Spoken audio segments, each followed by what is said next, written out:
Shalom, selamat malam saudara-saudari yang terkasih dalam Tuhan Yesus. Terima kasih untuk malam hari ini sudah bisa hadir di acara pembinaan kita Faith at Home. Terima kasih juga untuk Pak Roy dan Ibu Ita yang sudah datang kembali untuk membawakan sharing dan juga bagian dari firman Tuhan. Mari kita sama-sama saat teduh sejenak.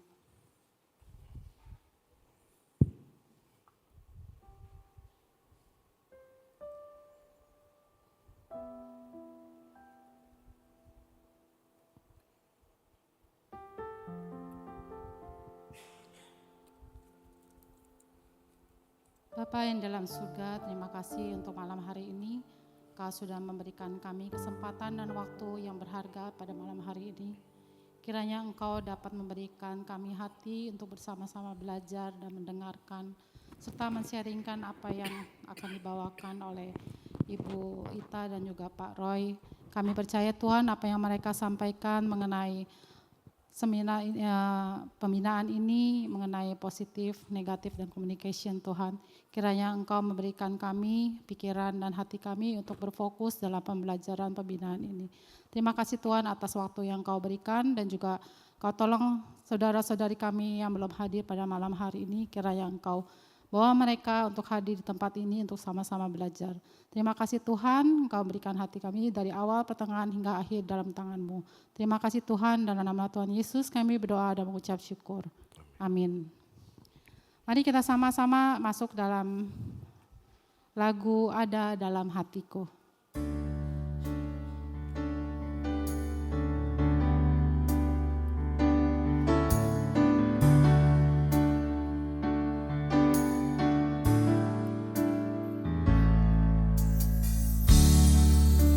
Takkan pernah ada kasih di dunia seperti kasih-Mu Tuhan.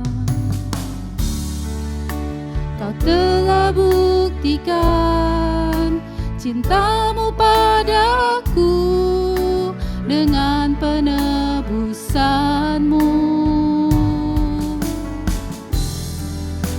Jauh di lubuk hatiku ingin ku katakan,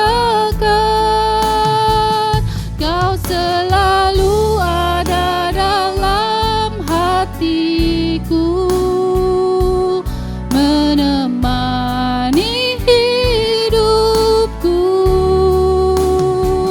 memuji-Mu, menyembah-Mu selamanya. Itulah yang ku rindu. Ya, sama-sama kita belajar menyanyikan lagu ini sekali lagi. Takkan pernah ada kasih di dunia seperti kasih-Mu Tuhan. Kau telah buktikan cinta-Mu padaku dengan penebusan-Mu. Jauh di lubuk hatiku ingin ku katakan, Kau selalu ada dalam hatiku, menemani hidupku, memuji-Mu, menyembah-Mu selamanya. Itulah yang ku rindu. Ya, supaya kita semangat, mari kita bangkit berdiri, kita menyanyikan lagu dengan tepuk tangan ya. Lagu Aku Bertumbuh, Keluargaku Bertumbuh.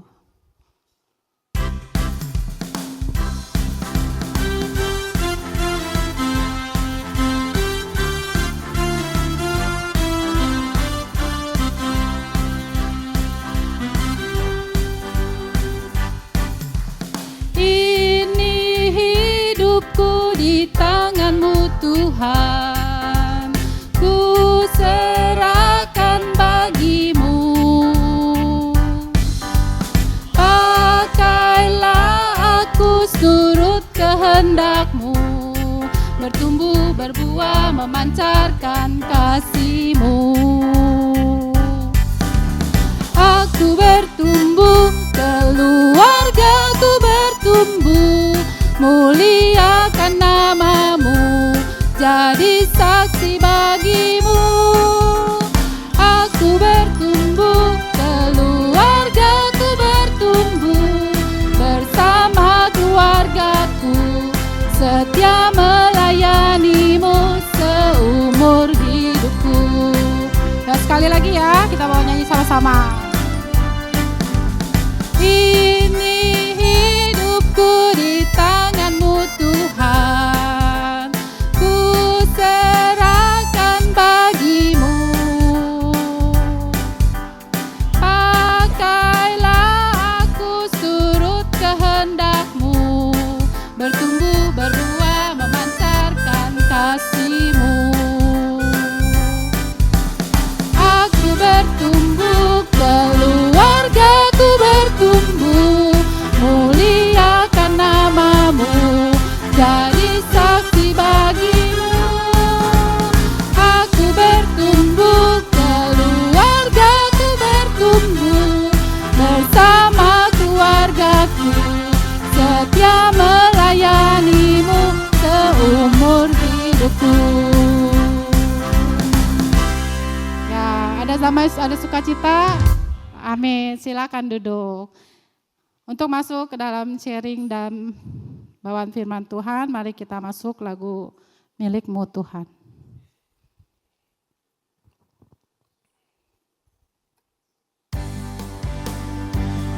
Kita sama-sama belajar lagu ini ya.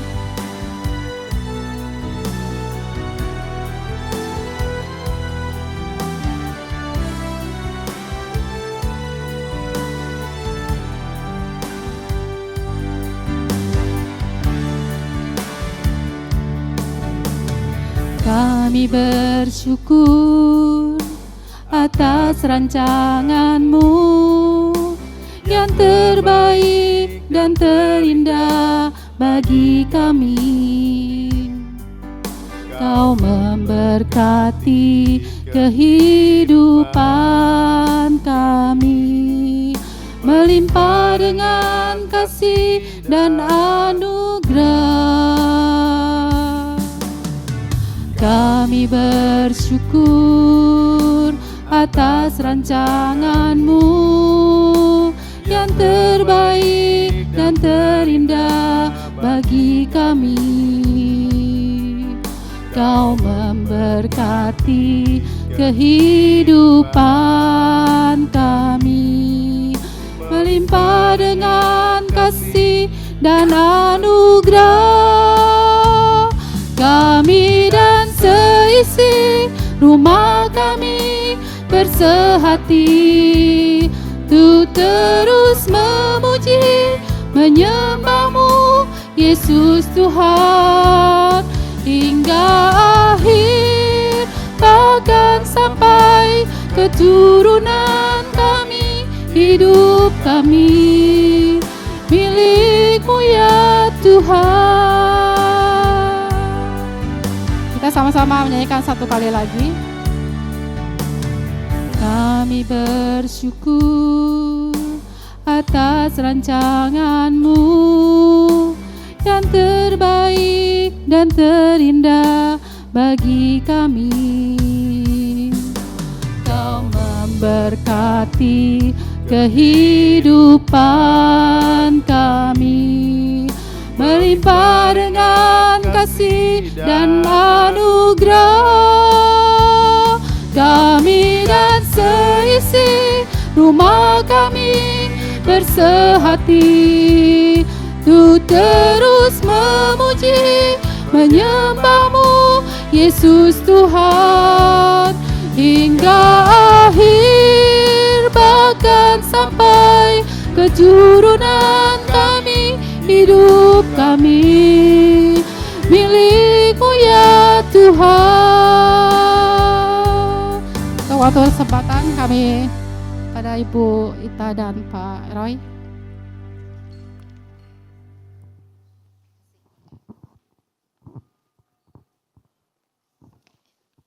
Terima kasih, Pak. Selamat malam. Kita berjumpa lagi, sudah lama kita tidak berjumpa. Setiap kali saya ke sini ada sesuatu yang baru terjadi. Yang pertama macet. Jadi baru pertama kali kami kena macet setelah ke sini. Dulu-dulu nggak pernah macet. Tadi udah dikasih tahu nanti lebih baik lagi ya. Ternyata tertipu di perapatan. Jadi keluar dari tol langsung ke kiri lagi. Udah, tapi itu satu. Yang kedua, saya ingin menyapa dulu, kalau masih kenal ya, saya ingin menyapa dari cabang mana? Pos. Patan. Sepatan, mana yang Sepatan? Wah, muka-mukanya masih yang dulu ya. Hanya tambah tua aja sedikit ya. Oke, dengan satu lagi? Tanjung Kait. Tanjung Kait, mana Tanjung Kait? Wah, lebih senior ya Tanjung Kait ya. Sepatan lebih muda, senior. Ya. Kalau yang dari sini, dari gereja sini, ini apa namanya? Oh ada juga. Cengkareng ada ya. Baik, hari ini kita akan bicara yang sebenarnya sudah biasa Anda lakukan. Hari ini kita akan bicara tentang positif dan negatif komunikasi. Nah saya ingin bicara dulu begini, komunikasi itu sesuatu yang sangat luas. Nah, oleh sebab itu coba kita batasi dulu. Komunikasi di sini adalah kata-kata. Ya, kalau kita berkata-kata itu artinya kita berkomunikasi. Nah, siapa di sini yang satu minggu ini tidak berkata-kata? Siapa? Nggak ada kan? Pasti berkata-kata. Betul nggak Bapak Ibu? Ya. Nah, oke, kalau gitu yang diakui ya, satu minggu ini berkata-kata, betul kan? Amin. Nah sekarang, tapi nggak usah diperkenalkan lagi kami ya. Saya Roy, ini Ita istri saya. Nggak usah ya, kita kan udah ketemu beberapa kali ya. Saya masih ingat muka-muka bapak ini nih ya. Ibu juga ya. Nah tapi coba bayangkan satu minggu ini waktu Anda berkata-kata di rumah, lebih banyak kata-katanya yang mana? Kata-kata yang positif atau kata-kata yang negatif? Ayo kita ngaku dosa sekarang. Lebih banyak kata-kata apa? Horor ya. Lebih banyak kata-kata horor atau kata-kata yang negatif. Kalau kita kesel, terus kita keluarin kata-kata ya yang kotor, kosong, sembrono. Nah itu makanya kenapa kita tiap minggu minta pengampunan dosa ya, supaya kita baik lagi. Nah mari kita akan belajar bagaimana kita berkata-kata. Ya, kata-kata apa yang sebaiknya harus kita lakukan. Nah Bapak Ibu kalau nanti saya akan kasih bahannya, jadi Bapak Ibu gak usah khawatir, bahannya pasti Anda bisa baca-baca lagi, lihat lagi ya. Tapi kita berkumpul di sini adalah komunitas orang tua Kristen. Ya, makanya kita berkumpul di sini. Nah, oleh sebab itu kita akan belajar bukan hanya kata-kata nanti. Sebenarnya kita belajar bagaimana hati kita yang dibaharui oleh Tuhan sehingga itu akan keluar dari kata-kata. Jadi kata-kata itu apa yang terjadi di dalam hati kita. Nah mari kita akan landasi dulu ya. Satu hal lagi yang saya tadi lupa menyapa itu adalah nomor 3. Ada perubahan ini ya, LCD ya. Luar biasa ya. Dulu tuh masih di ujung-ujung sana tuh.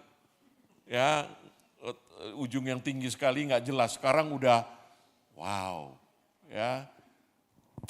Luar biasa banyak kemajuan di GKBJ ini. Nanti setahun lagi saya ke sini udah berubah lagi ya.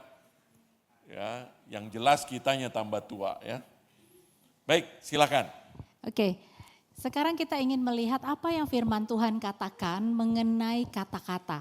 Ya, kita baca bersama-sama dari Amsal 15 ayat 1. Gak bawa Alkitab? Di HP? Atau udah mau lihat di sini aja? Jelas ya kelihatan di sini ya? Ya sudah. Kalau Jelas jelas banget. boleh kita baca sama-sama.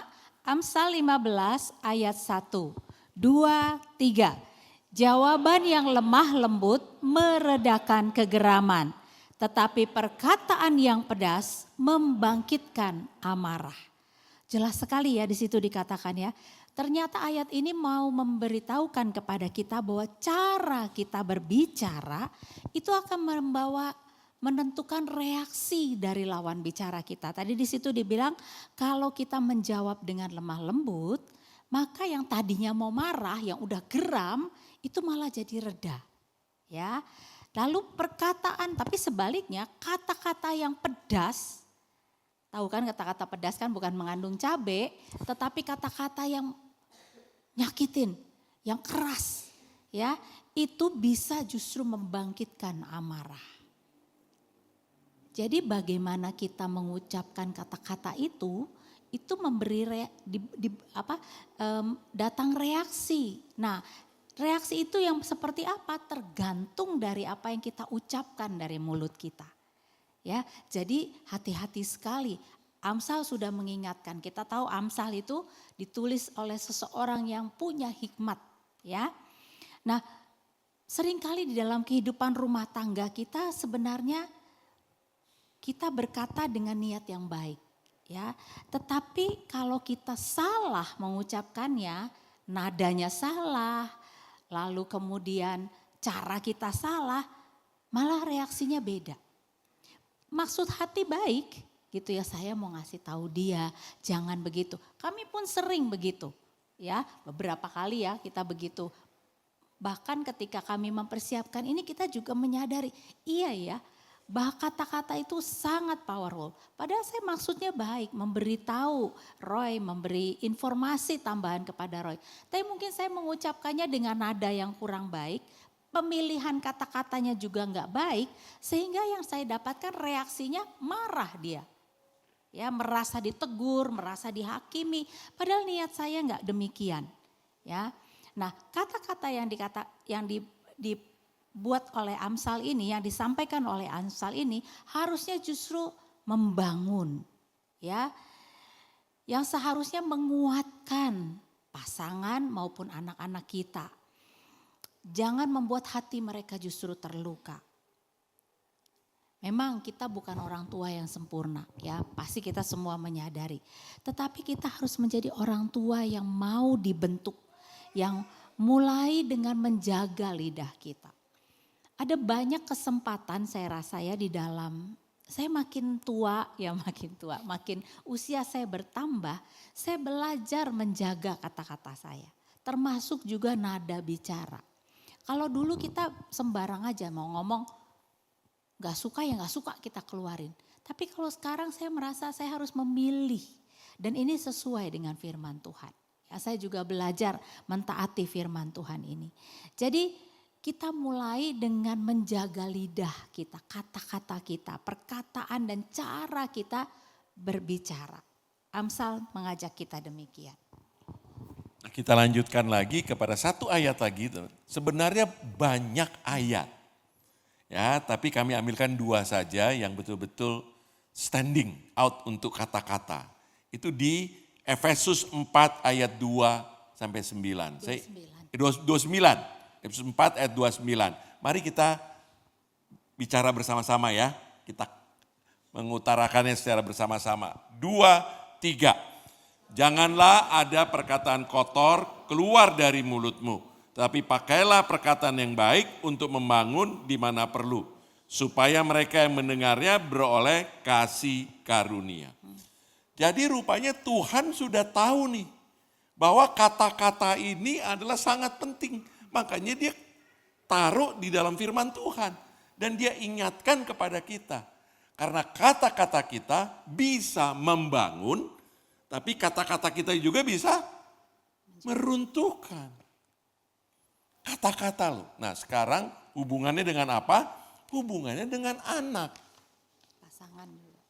Juga pasangan ya, juga pasangan.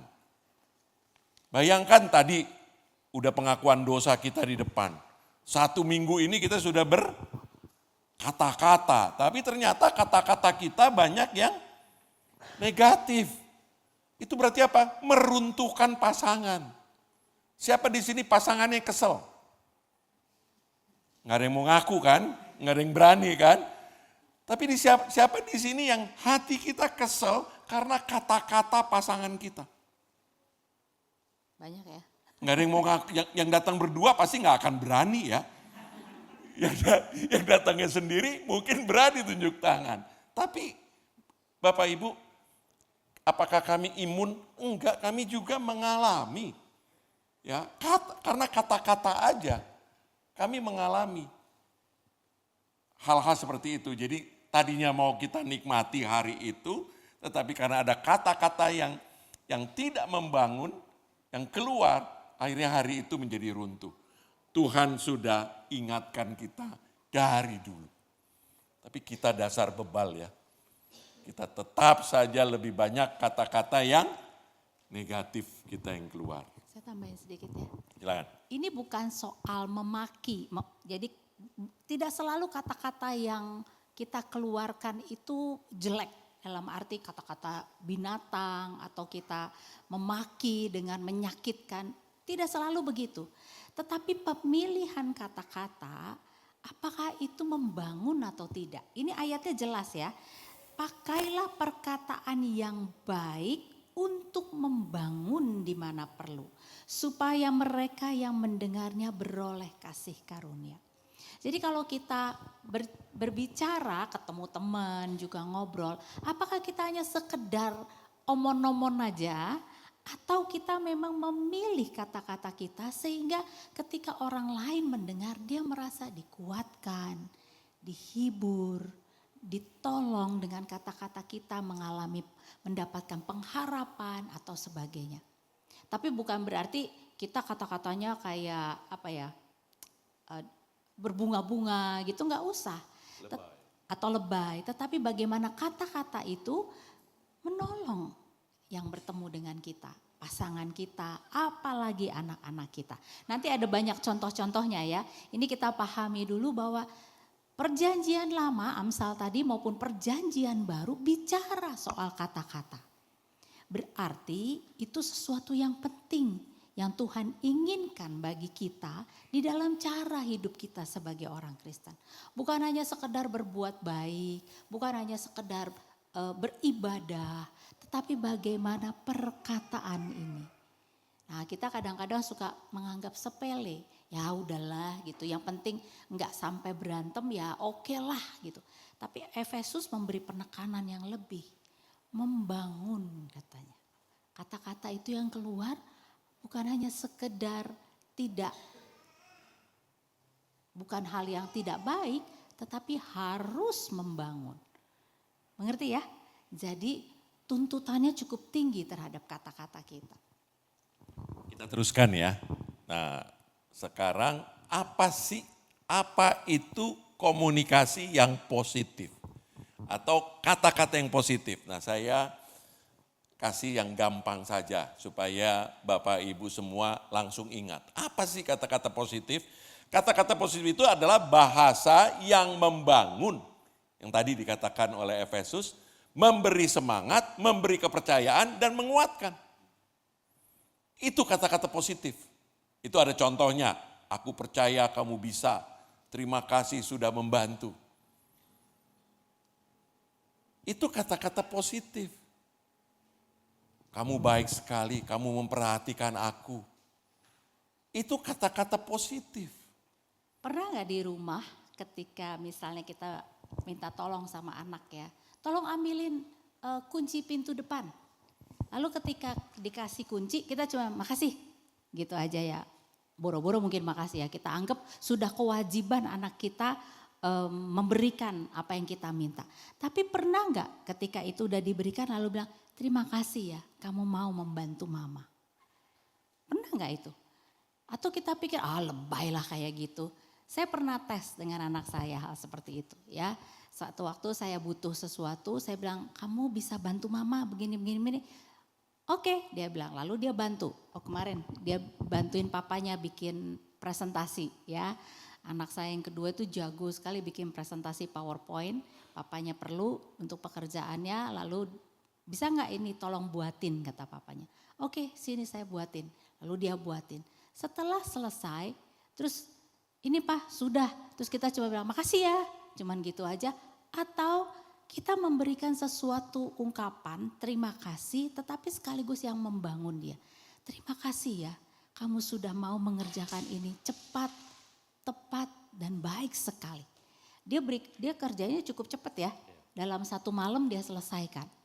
Ya, dia bilang padahal dia kerja sambil kerja gitu ya, tapi dia selesaikan pekerjaan yang papanya minta. Lalu papanya mengucapkan terima kasih sambil memuji dia. Terima kasih kamu kerjanya cepat dan bagus hasilnya. Papa senang sekali. Wah tuh kelihatan ekspresi wajahnya kayak berbunga-bunga gitu ya. Itu membangkitkan semangatnya ya. Contoh lain. Contoh lain saya kasih contoh begini, Bapak Ibu ya yang masih punya anak, sekarang saya lihat juga anaknya masih kecil segala macam, terus umpamanya dia mendapat nilai bagus di sekolah. Anda akan ngomongnya apa? Kalau anak Anda dapat nilai bagus atau bagi yang dari Tanjung Kait, cucu ya? Cucu dapat nilai bagus, kita ngomongnya apa? Udah biasa. Wah hebat. Pernah gitu enggak? Papanya karena papa hebat. Ya. Tapi pernah nggak kita betul-betul memuji dia, kamu hebat karena kamu bekerja keras. Kamu dapat nilai bagus, papa syukuri karena kamu sudah berusaha. Nah itu kata-kata kayak begitu Bapak Ibu, itu akan dikenang, akan diingat dan menjadi value daripada anak-anak Anda. Kalau dia dapat nilai bagus itu karena dia berusaha. Bukan pakai jalan pintas. Kadang-kadang kita lebih gampang mencerca daripada memuji. Kalau dapat nilai bagus kita pikir udah biasa, sekolah ya harusnya begini, nilainya bagus. Oke, bagus, teruskan, paling kita ngomong begitu. Tapi tidak ada encouragement, tidak ada dorongan yang kita berikan. Membangun tadi ya yang dipakai dalam kata-kata Alkitab. Misalnya tadi seperti yang Roy bilang, kalau udah dapat nilai bagus, selain kita bilang good job, bagus, teruskan usaha kamu. Saya tahu ini gak gampang, tapi kamu berusaha dengan baik sehingga nilainya baik. Gitu. Itu dorongan, mama tahu saya berusaha mendapatkan nilai ini. Itu encouragement, itu dorongan, itu membangun. Jadi bukan sekedar ya bagus, saya jadi ingat itu dulu. Gak tahu ada yang pada tahu gak dulu di TVRI dulu ada yang namanya Pak Tino Sidin. Tahu ya? Kalau seangkatan saya nih Bapak Ibu tahu ya? Tino Sidin, kalau anak ini enggak ngerti ya. Enggak tahu ya. Enggak tahu Tino Sidin ya. Jadi ada seorang bapak pelukis, dia mengajarkan melukis kepada anak-anak di TVRI dulu. Dulu kan programnya belum banyak ya, jadi ada seorang bapak mengajarkan melukis, gambar apa caranya. Sambil dia gambar, anak-anak di rumah bisa ngikutin. Nah di akhir acara biasanya anak-anak mengirimkan hasil gambar mereka, lalu dia tunjukkan di layar TV. Dari si ini, bagus dia bilang gitu. Lalu dia ambil lagi, dari si ini, bagus. Semua komennya bagus. Waktu itu saya masih kecil juga suka nonton itu ya. Kita masih kecil juga ya. Kita masih kecil suka nonton itu, saya merasa cuman dibilang bagus doang gitu ya. Jadi kata-kata itu tidak berarti. Nah jangan kita begitu. Dengan anak-anak kita maupun dengan pasangan kita.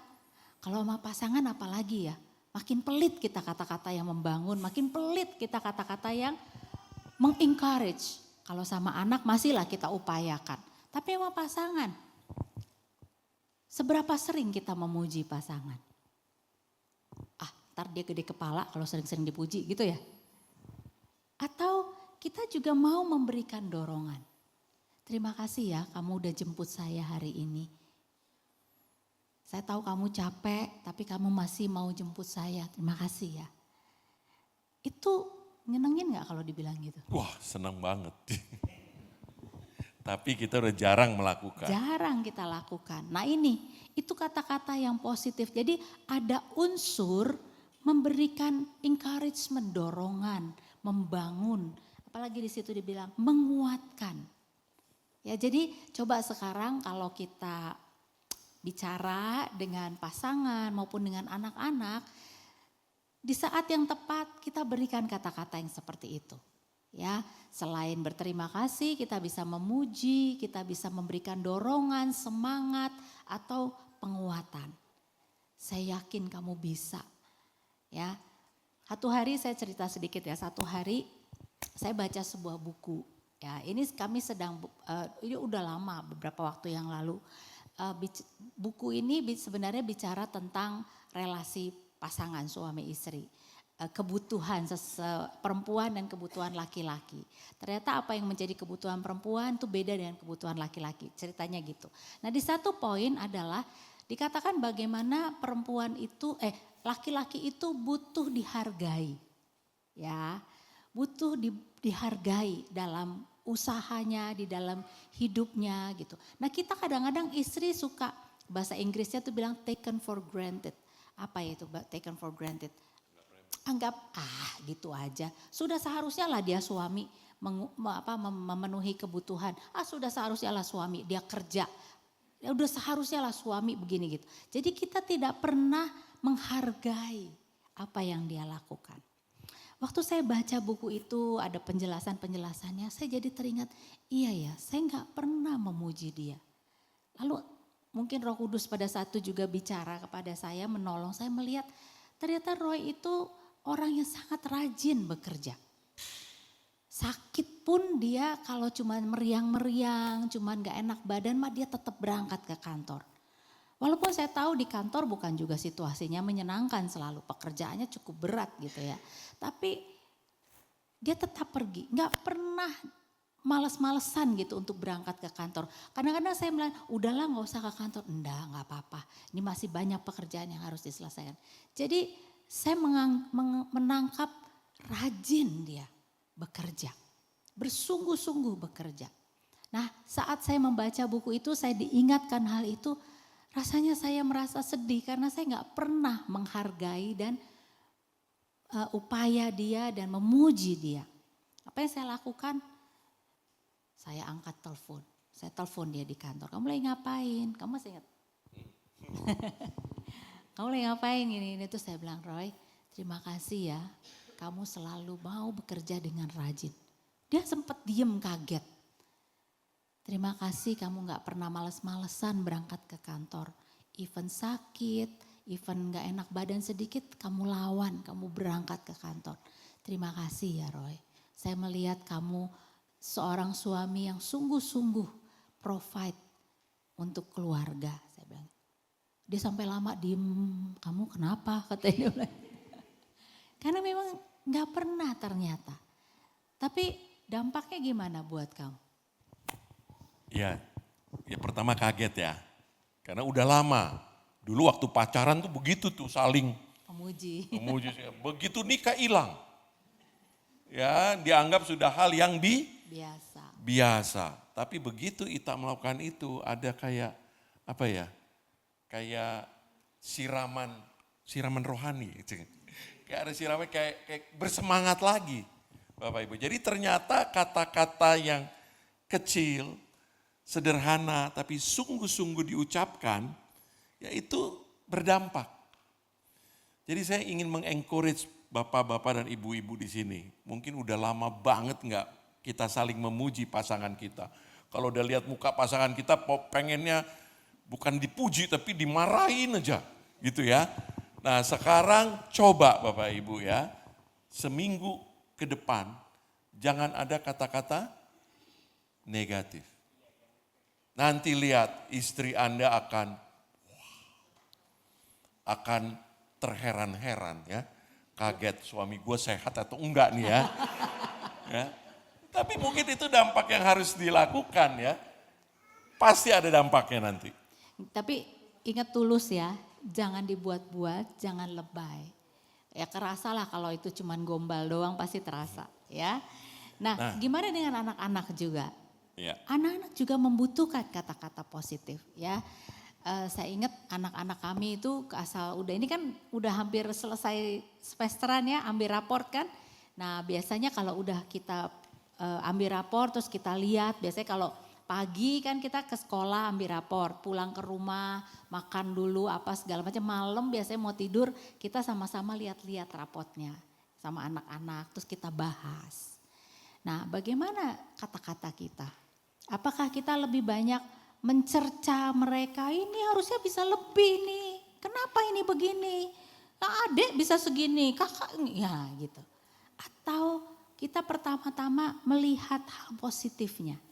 Lalu kita mengatakan, terima kasih ya kamu sudah berusaha. Walaupun masih banyak yang perlu ditingkatkan tapi mama papa melihat upaya kamu. Kita syukuri bersama-sama ya. Lalu kita lihat memang poin-poin yang baik, puji mereka.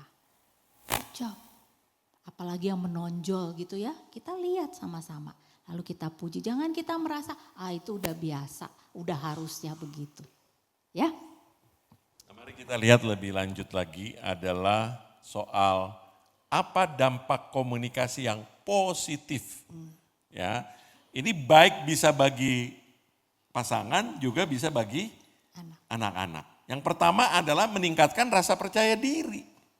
Jadi kata-kata positif itu ya bisa membuat apa? Membuat seseorang itu jadi lebih pede. Tadi Ita ngomong tadi ya, memuji saya bahwa saya rajin. Saya tambah rajin enggak? Lebih rajin enggak? Lebih rajin lagi saya. Karena saya tahu bahwa dia notice dan dia memperhatikan dan dia menghargai saya. Bayangkan kepada anak Anda. Ya, Anda juga ngomong begitu. Mama percaya bahwa kamu bisa. Banyak-banyak kisah ya bagaimana orang tua menanamkan kata-kata positif pada anak-anaknya sehingga kemudian anak-anak itu menjadi kuat dalam dia menghadapi berbagai masalah dan problem. Itu kekuatan kata-kata itu luar biasa ya. Yang kedua, apa dampaknya kalau diberi kata-kata atau komunikasi yang positif? Yang kedua adalah membentuk citra diri yang sehat. Kalau dia terus hanya dapat kritikan, hanya dapat omelan, hanya dapat hal-hal yang negatif, maka dia akan tumbuh dengan perasaan begitu, saya mah jelek, saya mah gak bisa, saya mah tolol, saya mah bodoh. Tapi tidak seimbang, dia tidak bisa melihat dirinya secara utuh. Bahwa di balik hal-hal yang kelihatannya memang kurang, ada hal-hal baik. Nah tugas kita sebenarnya adalah notice hal itu. Notice itu apa? Memperhatikan hal itu dan menyatakannya. Siapa tahu dia gak sadar akan hal itu. Ada berapa banyak ya, kalau sekarang di Instagram banyak sekali kisah-kisah seperti ini. Ada orang yang sudah putus asa, sudah rasanya gak punya harapan. Tiba-tiba dia bertemu dengan orang yang kemudian mengatakan, aduh saya melihat kamu luar biasa, ada hal yang positif dalam dirinya. Dan itu membuka kemudian seperti membuka dirinya sehingga dia bisa melihat, oh ternyata saya bisa hal itu dan dia bisa maju. Ya, ada banyak cerita sebetulnya anak-anak yang tumbuh di keluarga yang penuh dengan kritikan, negatif. Akhirnya dia ya jadi begitu. Jadi sesuai dengan apa yang dikata-katakan. Kalau teman-teman kita, saudara-saudara kita dari gereja yang karismatik biasanya, itu ada satu kalimat yang sering mereka pakai, yaitu memperkatakan katanya ya. Memperkatakan firman Tuhan. Ya, tetapi seringkali dipakai dengan mengatakan, oh kamu adalah anak Allah, milik Allah. Maka Allah mengasihi kamu. Pokoknya kata-kata yang positif-positif seperti itu. Dan itu memang kemudian menumbuhkan keyakinan, percaya diri tadi. Dan membuat citra dirinya lebih sehat. Bagi orang-orang yang selama ini hidupnya di dalam tekanan, ejekan, kata-kata caci maki dan sebagainya. Ya. Dan ini juga sebenarnya Bapak Ibu tugas kita sebagai orang tua. Jadi tugas kita sebagai orang tua itu adalah membantu menciptakan citra diri anak-anak kita. Itu tugas kita. Dari mana? Dari kata-kata kita. Jadi kalau tadi kayak Ibu tadi di depan bilang, Ibu cantik sekali. Itu kata-kata yang, ya, Ibu hari ini cantik katanya. Enggak sekali sih, Ibu hari ini cantik gitu ya. Itu kata-katanya tadi waktu saya disambut di depan. Itu bukan kata-kata yang sering saya terima pada waktu saya kecil. Sehingga itu membuat saya, masa sih gitu. Itu enggak balance diri saya.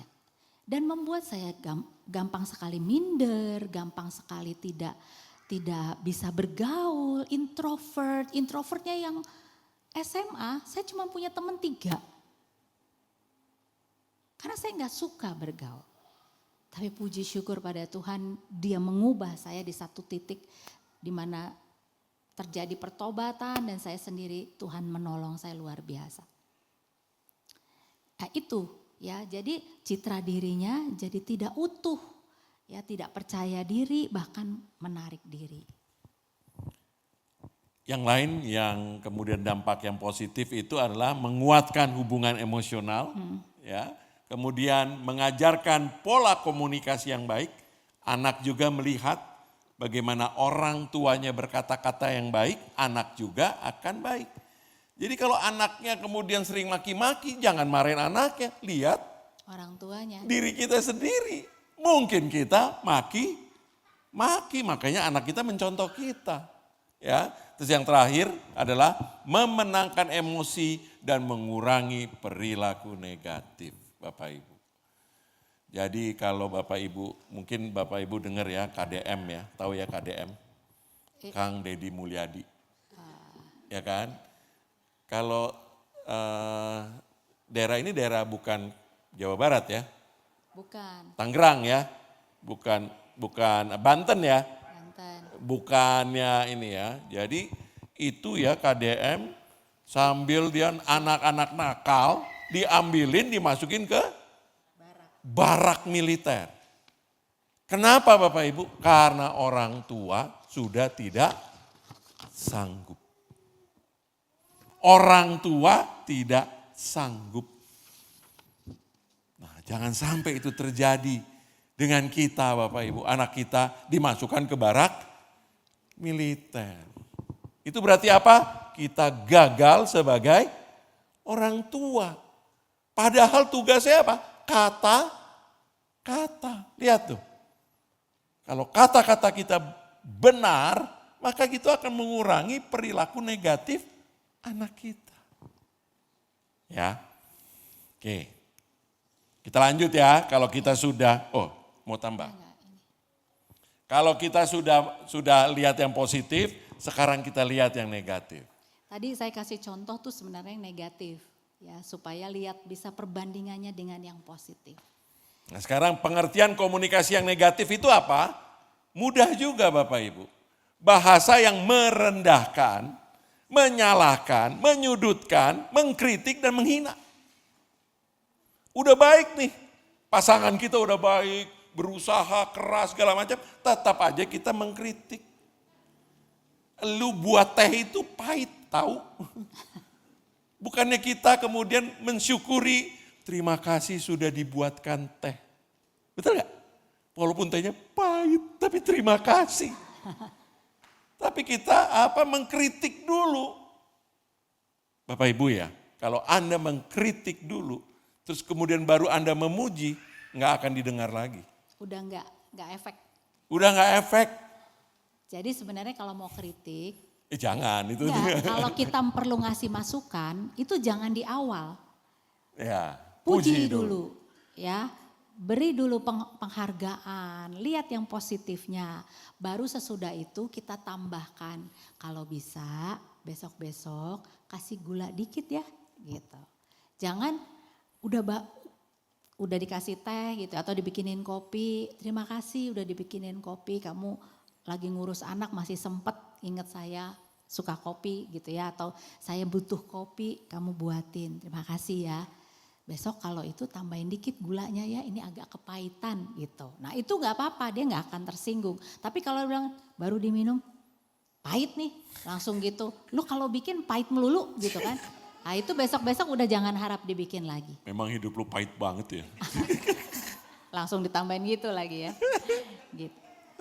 Jadi hal-hal seperti ini kadang-kadang kita anggap kayak ginian aja gitu ya. Tapi itu dampaknya luar biasa. Kami proof itu sendiri di keluarga kami.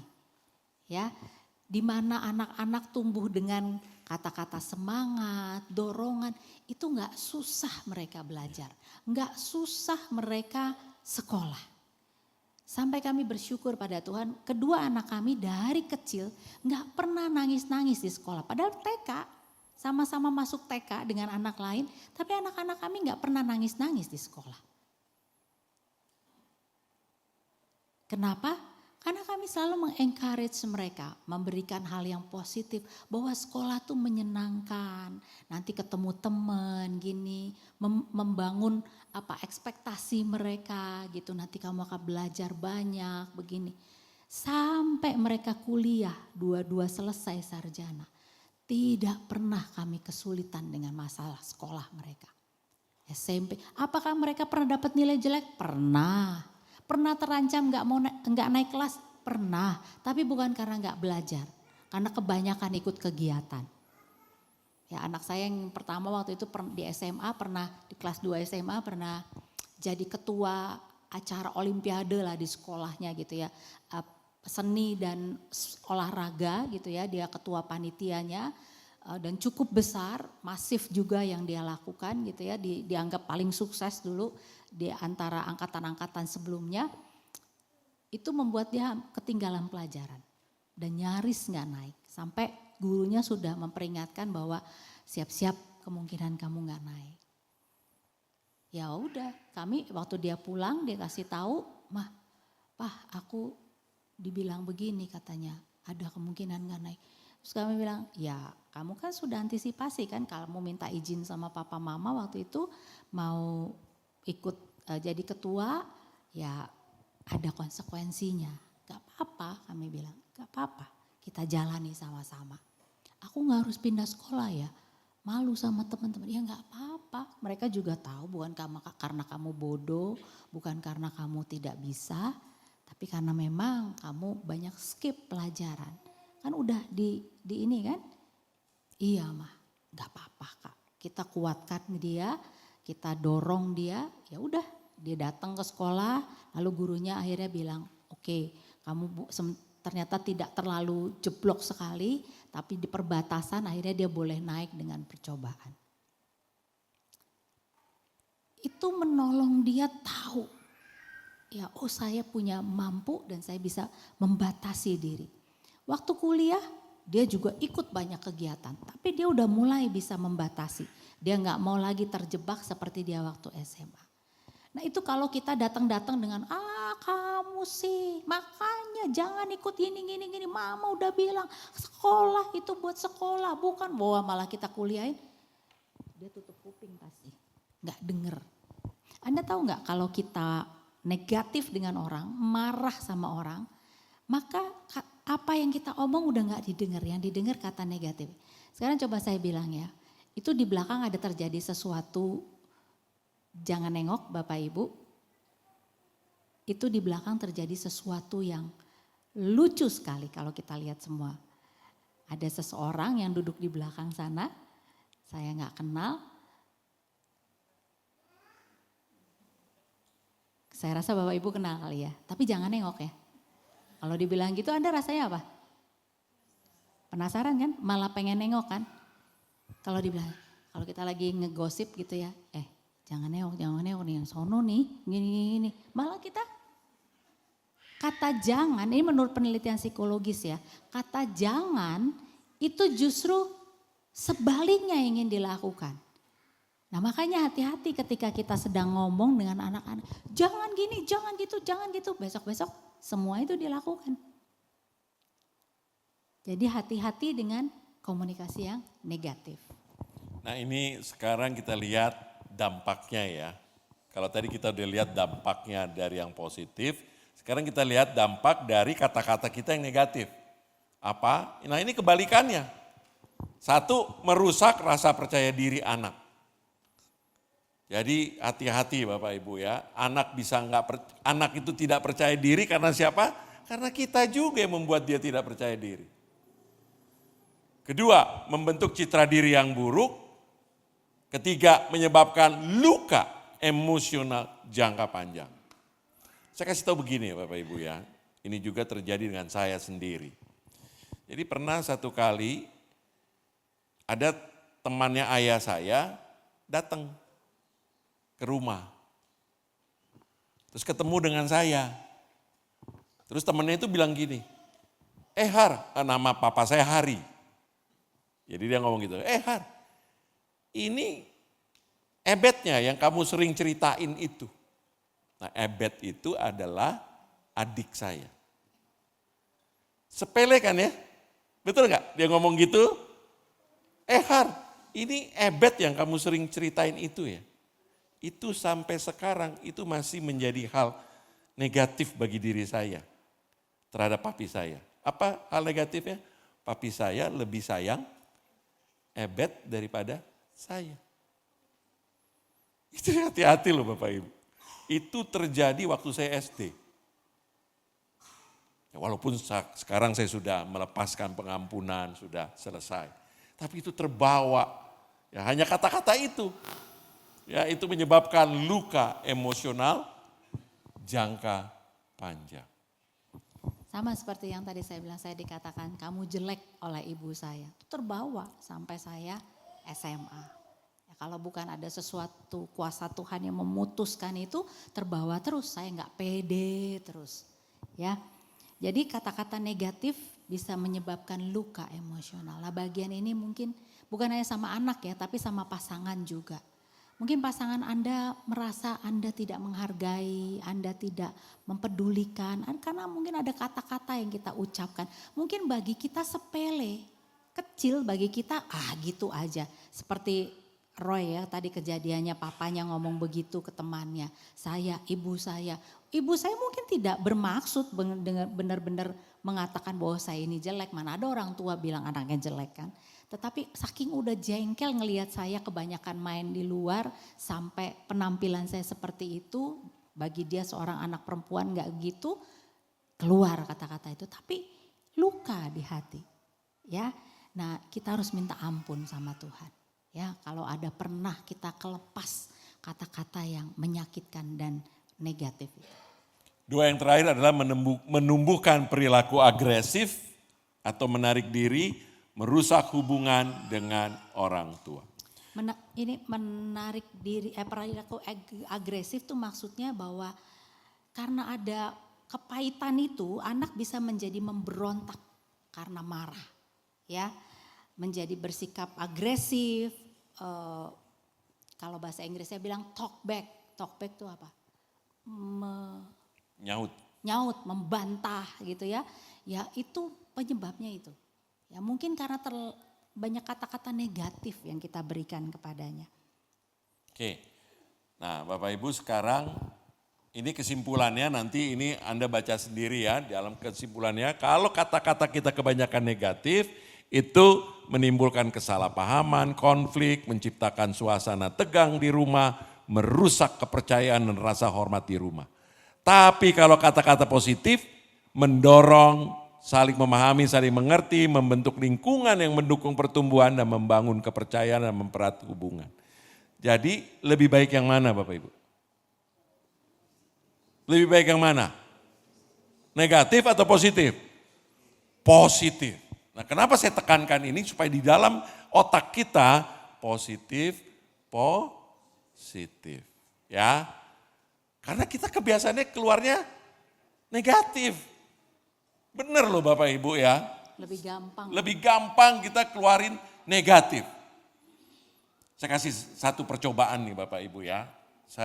Nih Bapak Ibu dengar nih. 1, 2, 3, 5, 6, 7, 8. Apa yang Bapak Ibu dengar?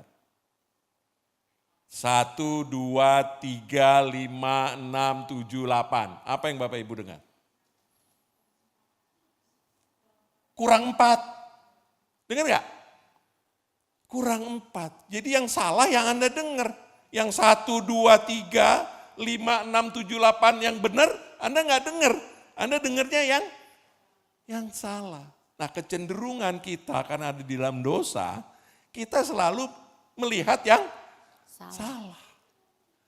Yang benar kita tidak puji, tapi kalau salah kita langsung sikat.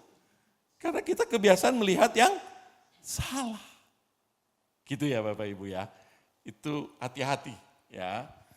Lebih gampang ngomong yang negatif daripada yang positif. Nah sekarang begini Bapak Ibu. Bagaimana saya bisa melakukan komunikasi yang positif? Anda bilang, wah Pak Roy, Bu Ita ngomongnya kan gampang. Tapi sekarang gimana melakukan hal yang positif? Satu. Yang kedua, apa yang saya harus lakukan kalau sudah terlanjur banyak komunikasi yang negatif? Pak, umur saya udah 70 tahun, tapi 60 tahun kata-katanya negatif semua. Jadi apa lagi, udah terlanjur.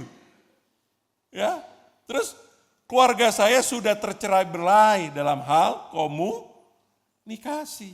Apalagi sekarang Bapak Ibu ya, bukan hanya tercerai-berai, handphone. Ya kan? Udah nggak bicaranya bukan dengan pasangan lagi, semuanya sibuk dengan handphone. Ini masih saya lihat Masih bagus nih. Masih memperhatikan, tidak handphone. Tapi handphone itu apa ya? Saya bukannya against dengan teknologi, bukan. Ya, kita nggak boleh against dengan teknologi, tapi mestinya kita bisa menguasai dia. Bukan dia yang menguasai kita.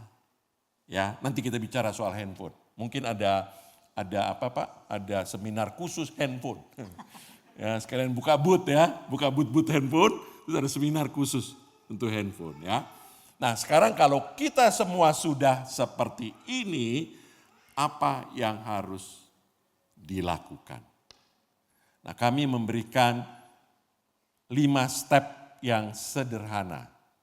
Supaya apa? Supaya Bapak Ibu bisa melakukan. Daripada udah ikut seminar, tapi pulang tetap aja kata-kata negatif. Gimana sekarang kita membalik? Ya karena kecenderungan kita lebih gampang. Tadi kalau di awal kan Roy bilang berapa kalimat minggu ini kita kata-kata kalimat minggu ini apa yang sering dikeluarkan. Kalau kita mau coba sedikit tenang dan merenung banyak kan negatif. Ya apalagi kalau Anda adalah orang yang tuh pernah gak punya temen. Kalau ngomong sama dia semua pokoknya ceritanya jelek aja. Gak pernah ada yang bagus. Kalau kita telusuri jangan-jangan dia tumbuh dari keluarga yang memang negatif. Jadi kalau sebentar aja bisa duduk terus bisa ngeliat, si ini gini. Ini gerejanya kok gini ya? Kurang dingin ya AC-nya. Oh gini. Cepet sekali nangkep ada hal-hal yang negatif. Tapi kalau suruh cari yang positif, susah. Nah jangan-jangan kita begitu. Ya. Nah bagaimana sekarang kita membalik ini? Karena firman Tuhan bilang harus kata-katanya positif.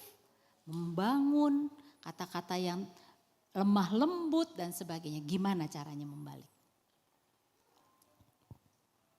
Nah, ada 5 langkah ya. Ini sebenarnya orang tua untuk membangun komunikasi positif dengan anak. Tapi ini juga bisa berlaku untuk pasangan. Langkah pertama, mari kita ucapkan bersama-sama. 1, 2, 3. Akui dan minta maaf dengan tulus.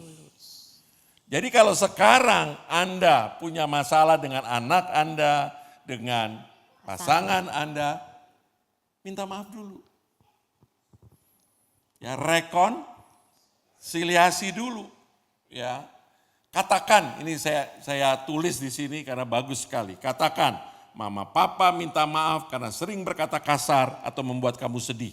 Itu salah dan mama papa ingin berubah. Banyak sekarang yang saya lihat remaja, pemuda tidak lagi ngomong sama orang tuanya. Jangan kita katakan, oh itu karena pergaulan, karena itu. Enggak, mungkin sumbernya adalah di kita. Ya, jadi kalau ada kesempatan, Bapak Ibu, kami baru terenyuh nih ya Bapak Ibu ya. Kemarin kan ada Air India crash, jatuh. Terus Anda lihat ada satu keluarga. Tahu ceritanya ya? Tahu ceritanya hari ini beredar ceritanya tuh. Satu keluarga. Jadi bapaknya ini berjuang di Inggris. Kerja 6 tahun. Kerja 6 tahun seorang dokter. Bukan. Software engineer. IT, dia bekerja 6 tahun di Inggris tapi dia tidak membawa keluarganya. Karena dia mau mempersiapkan dulu segala macam.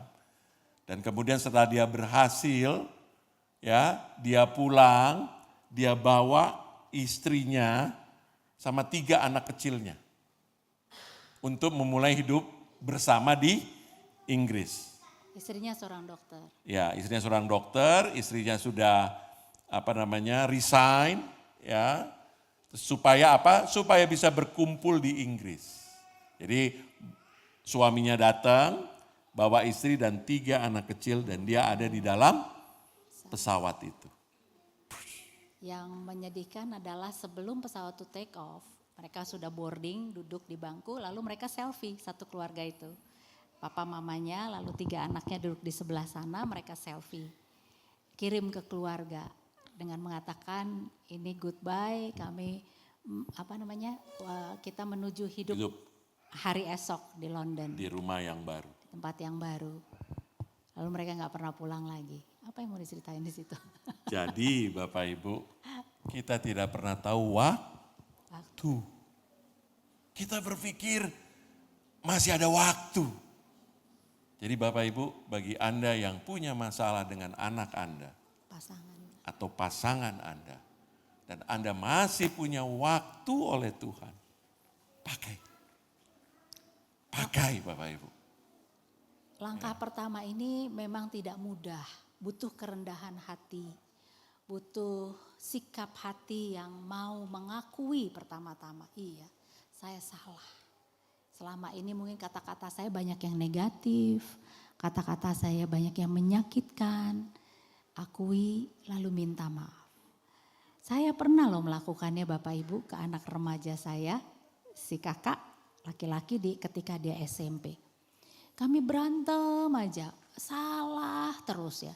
Mungkin saya juga terlalu banyak kritik kepada dia. Satu malam ya di dalam setelah perenungan saya bersama Tuhan, saya merasa juga saya mengakui saya yang banyak salah. Saya terlalu menuntut, saya menekan dia. Karena biasa ya dengan anak pertama kadang-kadang kita punya ekspektasi yang tinggi ya.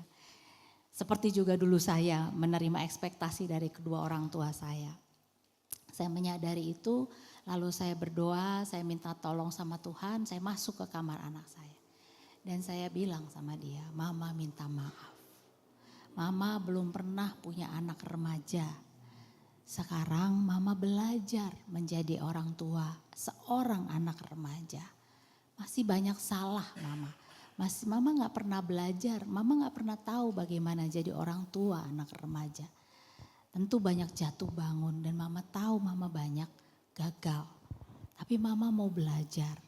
Kamu mau gak bantu Mama? Saya bilang ke dia, kamu mau gak menolong Mama? Supaya Mama bisa menjadi seorang ibu bagi anak remaja yang baik. Gak ngomong banyak, anak saya berdiri langsung peluk saya. Dia bilang, Mama saya juga minta maaf. Saya juga lagi belajar jadi anak remaja. Itu titik rekonsiliasi relasi kami pada waktu itu. Jadi ini memang tidak mudah, tetapi ini itu akan membuka hati pemulihan. Membawa kepada pemulihan. Jadi permintaan maaf dari hati akan membuka pintu pemulihan. Dimulai dari kita ya. Yang kedua, mulai ganti pola bicara sedikit demi sedikit. Ya, ubah kritik menjadi arahan. Daripada kita bilang kepada anak kita atau pasangan kita, kamu selalu berantakan, ubah jadi yuk kita sama-sama belajar merapikannya. Ya, tapi ini harus dilatih Bapak Ibu. Gak gampang. Ya, sedikit demi sedikit. Gunakan kalimat positif bahkan untuk menegur. Bukan berarti Anda nggak bisa menegur anak Anda, bukan Anda tidak bisa menegur pasangan Anda, tapi gunakan hal yang positif. Kata-kata yang positif. Misalnya, Anda minta tolong anak Anda bawa semangkok bakmi dari dapur ke ruang makan. Ya, Anda ingin dia bawa supaya jangan tumpah-tumpah. Ya, apa yang Anda katakan? Lebih gampang kita ngomong apa? Ngomongnya gimana?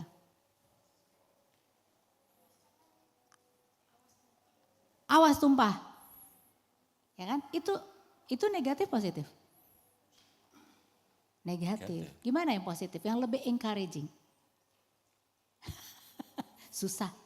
Bawanya hati-hati ya. Itu lebih positif. Anda gak mau anak Anda coret-coret di dinding. Ngomongnya gimana? Lebih gampang apa kita ngomongnya? Jangan coret-coret ya. Apalagi disertai ancaman. Awas kalau coret-coret. Mama sentil. Lebih gampang gitu kan kita? Kita merasa kata-kata itu menjadi lebih apa? Cepat menyelesaikan. Sekarang kita ganti coba dengan positif. Bagaimana supaya dia tidak mencoret-coret dinding? Jangan dari sini ya. Oh berarti di rumah Bapak ini boleh nyoret-nyoret. Tapi asal dengan hati-hati. Yang lain coba gimana supaya gak coret-coret dinding. Ya. Nah boleh. Tapi gak usah pakai marah ngomongnya. Tapi betul itu. Tapi betul ya.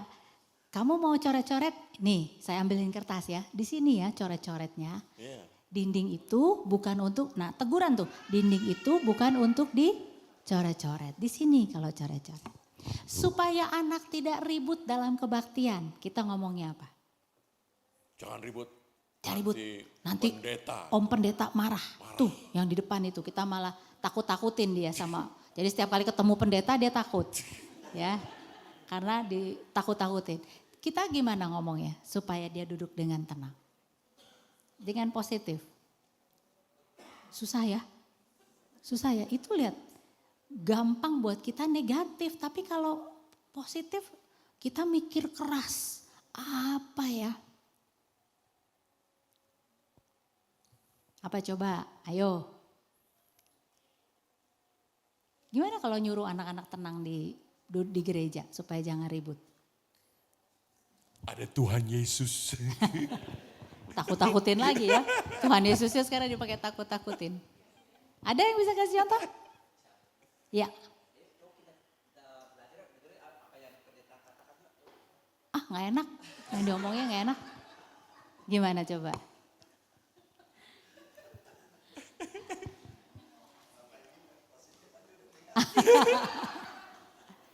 Kita bisa bilang begini.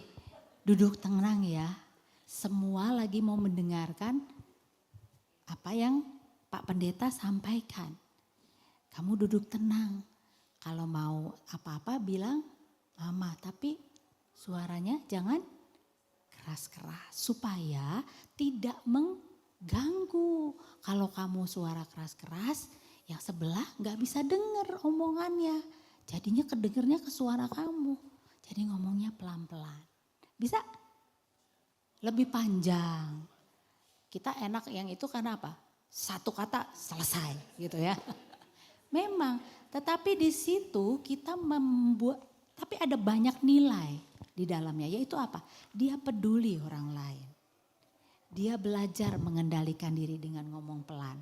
Ya, jadi ada banyak hal yang kita ajarkan sebenarnya melalui encouragement itu. Begitu. Mengerti ya? Juga dengan pasangan, dengan teman, dengan sahabat, dengan teman sepelayanan. Banyak yang bisa kita lakukan dengan menggunakan kata-kata yang positif. Ya. Berikutnya Bapak Ibu, yang ketiga. Nah ini yang saya ingin Bapak Ibu betul-betul lakukan ya. Berikan afirmasi setiap hari. Artinya apa? Artinya biasakan ucapkan minimal 1 kalimat positif setiap hari kepada pasangan Anda atau kepada anak-anak. 1 aja Bapak Ibu. Ini latihan supaya kita bisa pelan-pelan mengubah. Karena kalau nggak dilatih, percaya sama saya, susah dan lupa lagi. Nanti kita akan pakai lagi yang negatif kata-katanya, yang menjatuhkan, yang tidak membangun. Padahal firman Tuhan tadi dua-duanya jelas mengatakan itu. Ya, contohnya saya sudah kasih. Terima kasih sudah berusaha, kamu anak yang penuh kasih, mama papa bersyukur punya kamu. Saya berterima kasih karena kamu memperhatikan saya. Kamu cantik hari ini, kamu ganteng. Kapan Pak dibilang ganteng oleh ibu? Sering. Sering ya. Saking seringnya dilupain ya Bu. Ya, jadi afirmasi Bapak Ibu ini begini Bapak Ibu ya. Ini mestinya gampang. Tapi kenapa jadi susah? Karena kita tidak pernah melakukan.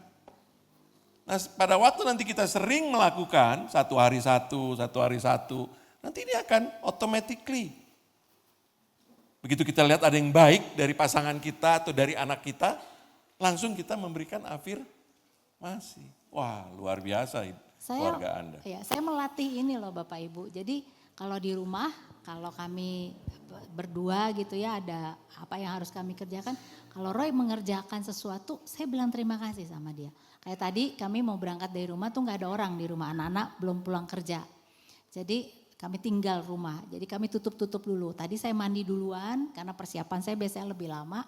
Saya mandi duluan, setelah saya keluar itu semua udah dalam keadaan tertutup. Sudah dikunci, sudah tertutup dan sebagainya. Terima kasih ya Roy, kamu udah nutup-nutup. Karena saya tadinya kepikiran di dalam kamar mandi. Aduh habis ini jangan lupa nih tutup-tutup gitu. Nanti deh kalau Roy lagi mandi aku tutup-tutup. Ternyata dia udah lakukan duluan. Tanpa saya minta, tanpa saya suruh. Jadi otomatis saya mengucapkan terima kasih sama dia. Terima kasih ya Roy, udah ditutup-tutupin. Good, gitu. Itu cara kita melatih diri kita, notice hal-hal yang positif dan kita mengafirmasinya. Jadi begitu Anda melihat pasangan Anda atau anak Anda melakukan yang baik dan benar, langsung Anda tangkap dan ucapkan kata-kata yang positif. Saya juga belajar Bapak Ibu. Seminggu ini saya tegang terus. Tensi tinggi terus saya, sumbu pendek. Jadi apapun yang istri saya lakukan, saya bukannya memuji, tapi langsung naik. Itu padahal dia maksudnya baik, mengingatkan. Jadi pada satu kali saya naik Bluebird, naik taksi, taksinya di depan rumah.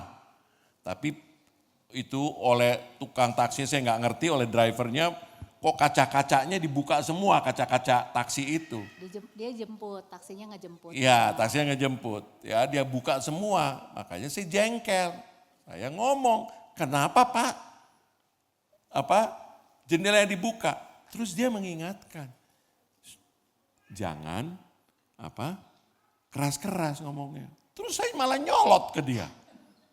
Apaan sih kamu? Saya bilang. Enggak, saya bilang, udah, saya gitu. Saya cuma udah.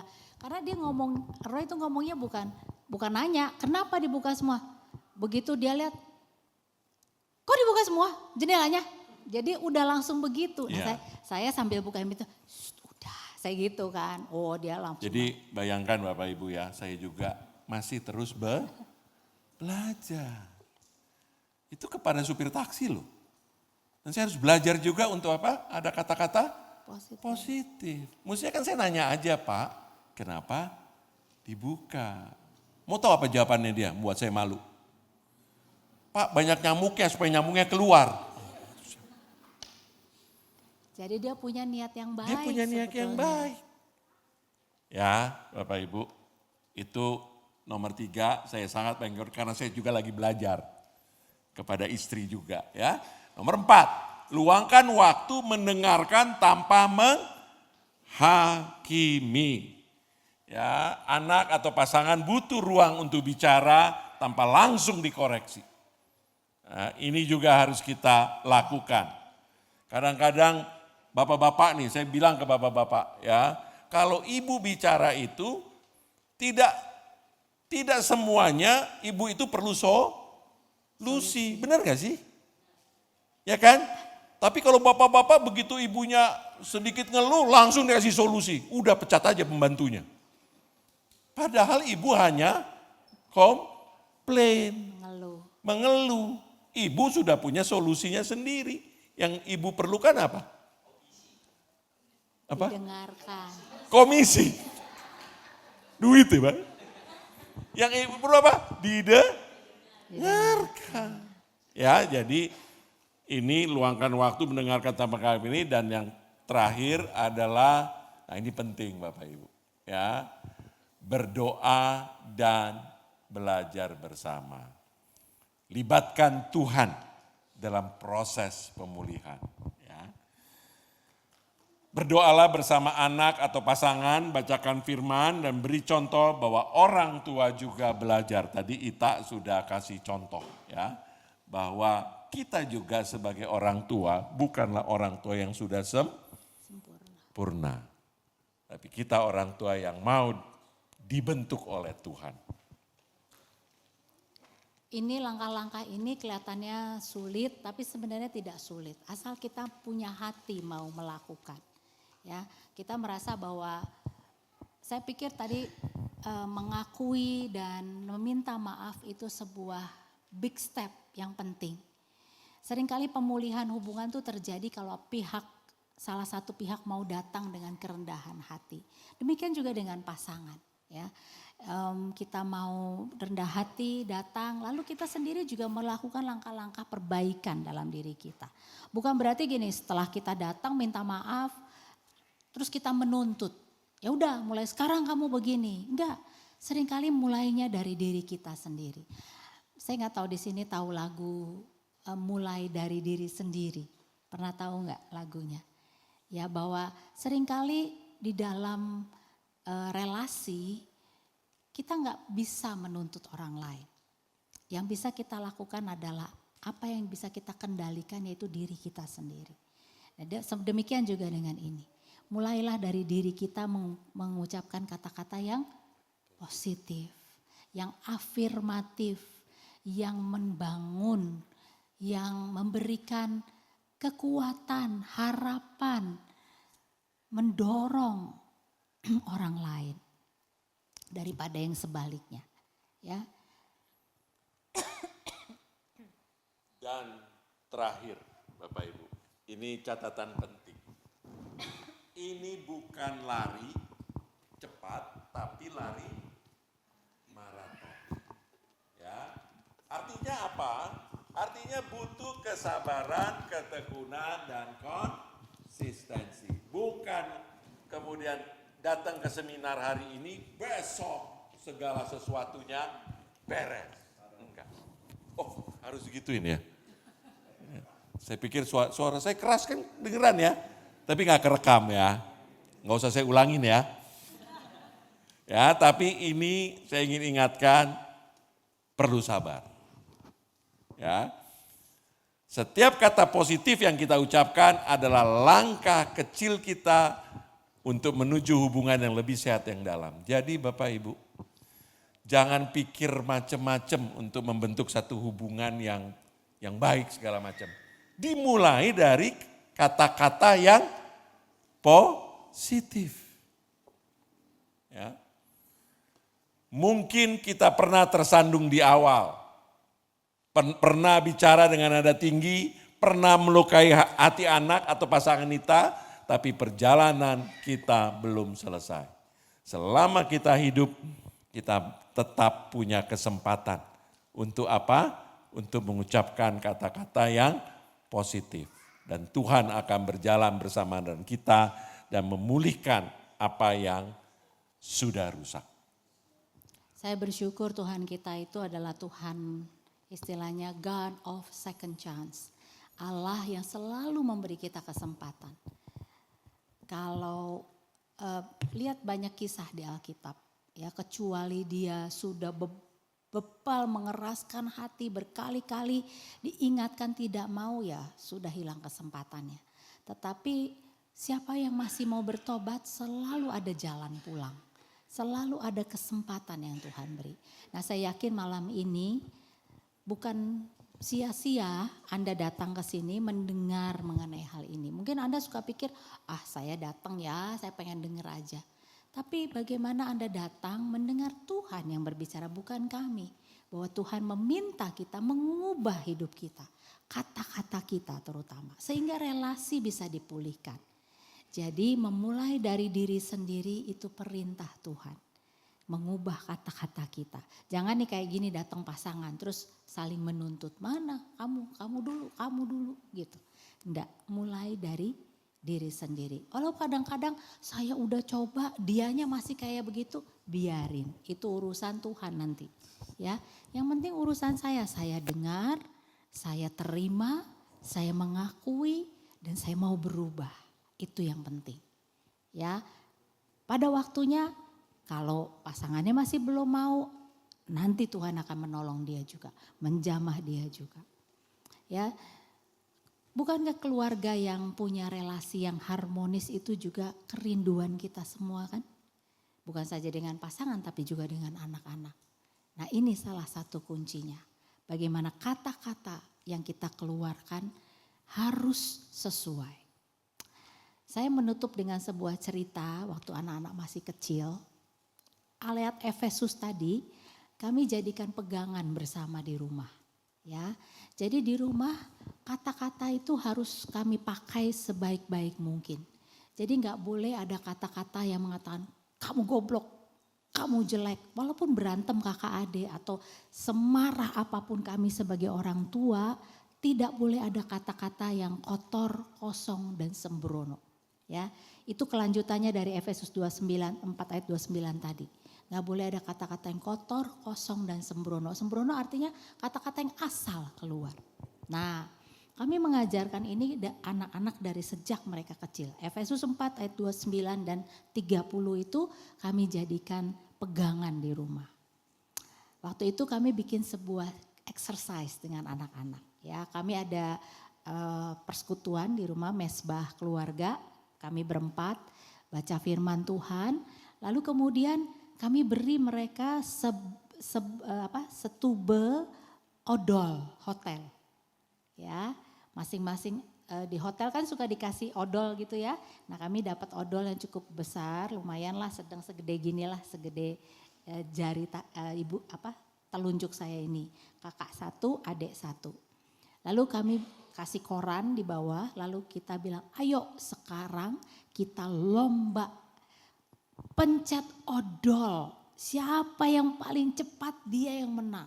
Wah anak-anak seneng banget pencet. Karena apa? Odol di rumah gak boleh buat main pencet-pencet kan. Ya jadi paling dilarang untuk pencet-pencet odol. Jadi ini boleh pencet-pencet, mereka senang sekali. Wah cepet-cepetan pencet. Menang kakak, udah aku selesai duluan. Adanya masih berusaha pencet-pencet. Oke, akhirnya setelah selesai terus kami bilang sekarang berikutnya adalah lomba, belum selesai nih lombanya, lomba masukin odolnya ke botol tadi. Ayo cepet-cepetan, wah mereka berusaha ambil sendok, ambil tusuk gigi sampai gak berhasil. Sampai kakaknya bilang susah, dia udah mulai marah-marah, susah nih gak bisa, adeknya juga iya susah.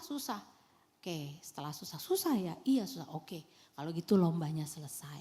Jadi gak ada yang menang. Ya tadi kakak menang, tapi lomba kedua gak ada yang menang. Lalu kami bilang, itu persis seperti yang ayat firman Tuhan katakan. Kata-kata yang udah keluar gak bisa ditarik masuk. Kayak odol tadi. Kalau udah keluar, udah bisa dipakai nggak odolnya? Nggak bisa. Jadi udah rusak, udah terbuang, udah percuma. Jadi kata-kata tidak bisa disimpan lagi, ditarik lagi. Jadi kalau kita ngeluarin kata kotor, kosong, dan sembrono. Sembrono tuh asal ya. Itu kata yang menyakitkan juga bisa asal tuh sebenarnya. Misalnya kata sekarang yang sering kali dipakai, anjing lu gitu kan. Itu asal banget, emang dia anjing? Bukan kan? Nah itu tidak boleh karena sudah keluar gak bisa ditarik balik. Permainan kecil itu mereka ingat sekali sampai besar. Dan itu mencegah menggunakan kata-kata yang tidak tepat. Kata-kata negatif. Baik Bapak Ibu, kami sudah selesai. Apakah masih ada waktu untuk tanya jawab? Gitu ya. Boleh Bapak Ibu, ada yang mau tanya jawab? Kesempatan kepada yang datang single-single, soalnya kalau yang double agak takut tanya ya. Ya, siapa yang mau menanyakan? Silakan dari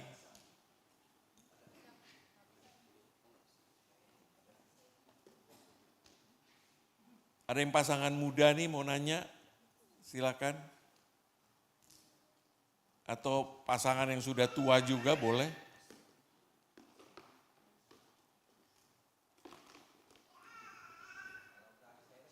Wah, luar biasa Pak. Sebutkan nama Pak. Apa? Iya. Ini aja Pak. Ini aja, Pak. Ya, selamat malam Pak dan Ibu. Perkenalkan saya Yudi Pak. Yudi. Nah, pertanyaannya gini Pak. Mungkin kalau Bapak dari keluarga, mungkin dari orang tua sudah bangun keluarga baik. Istilahnya ngomongnya itu sudah enak. Sudah istilahnya kayak Bapak yang bahas lah. Kalau orang yang dari keluarganya memang dari kasar.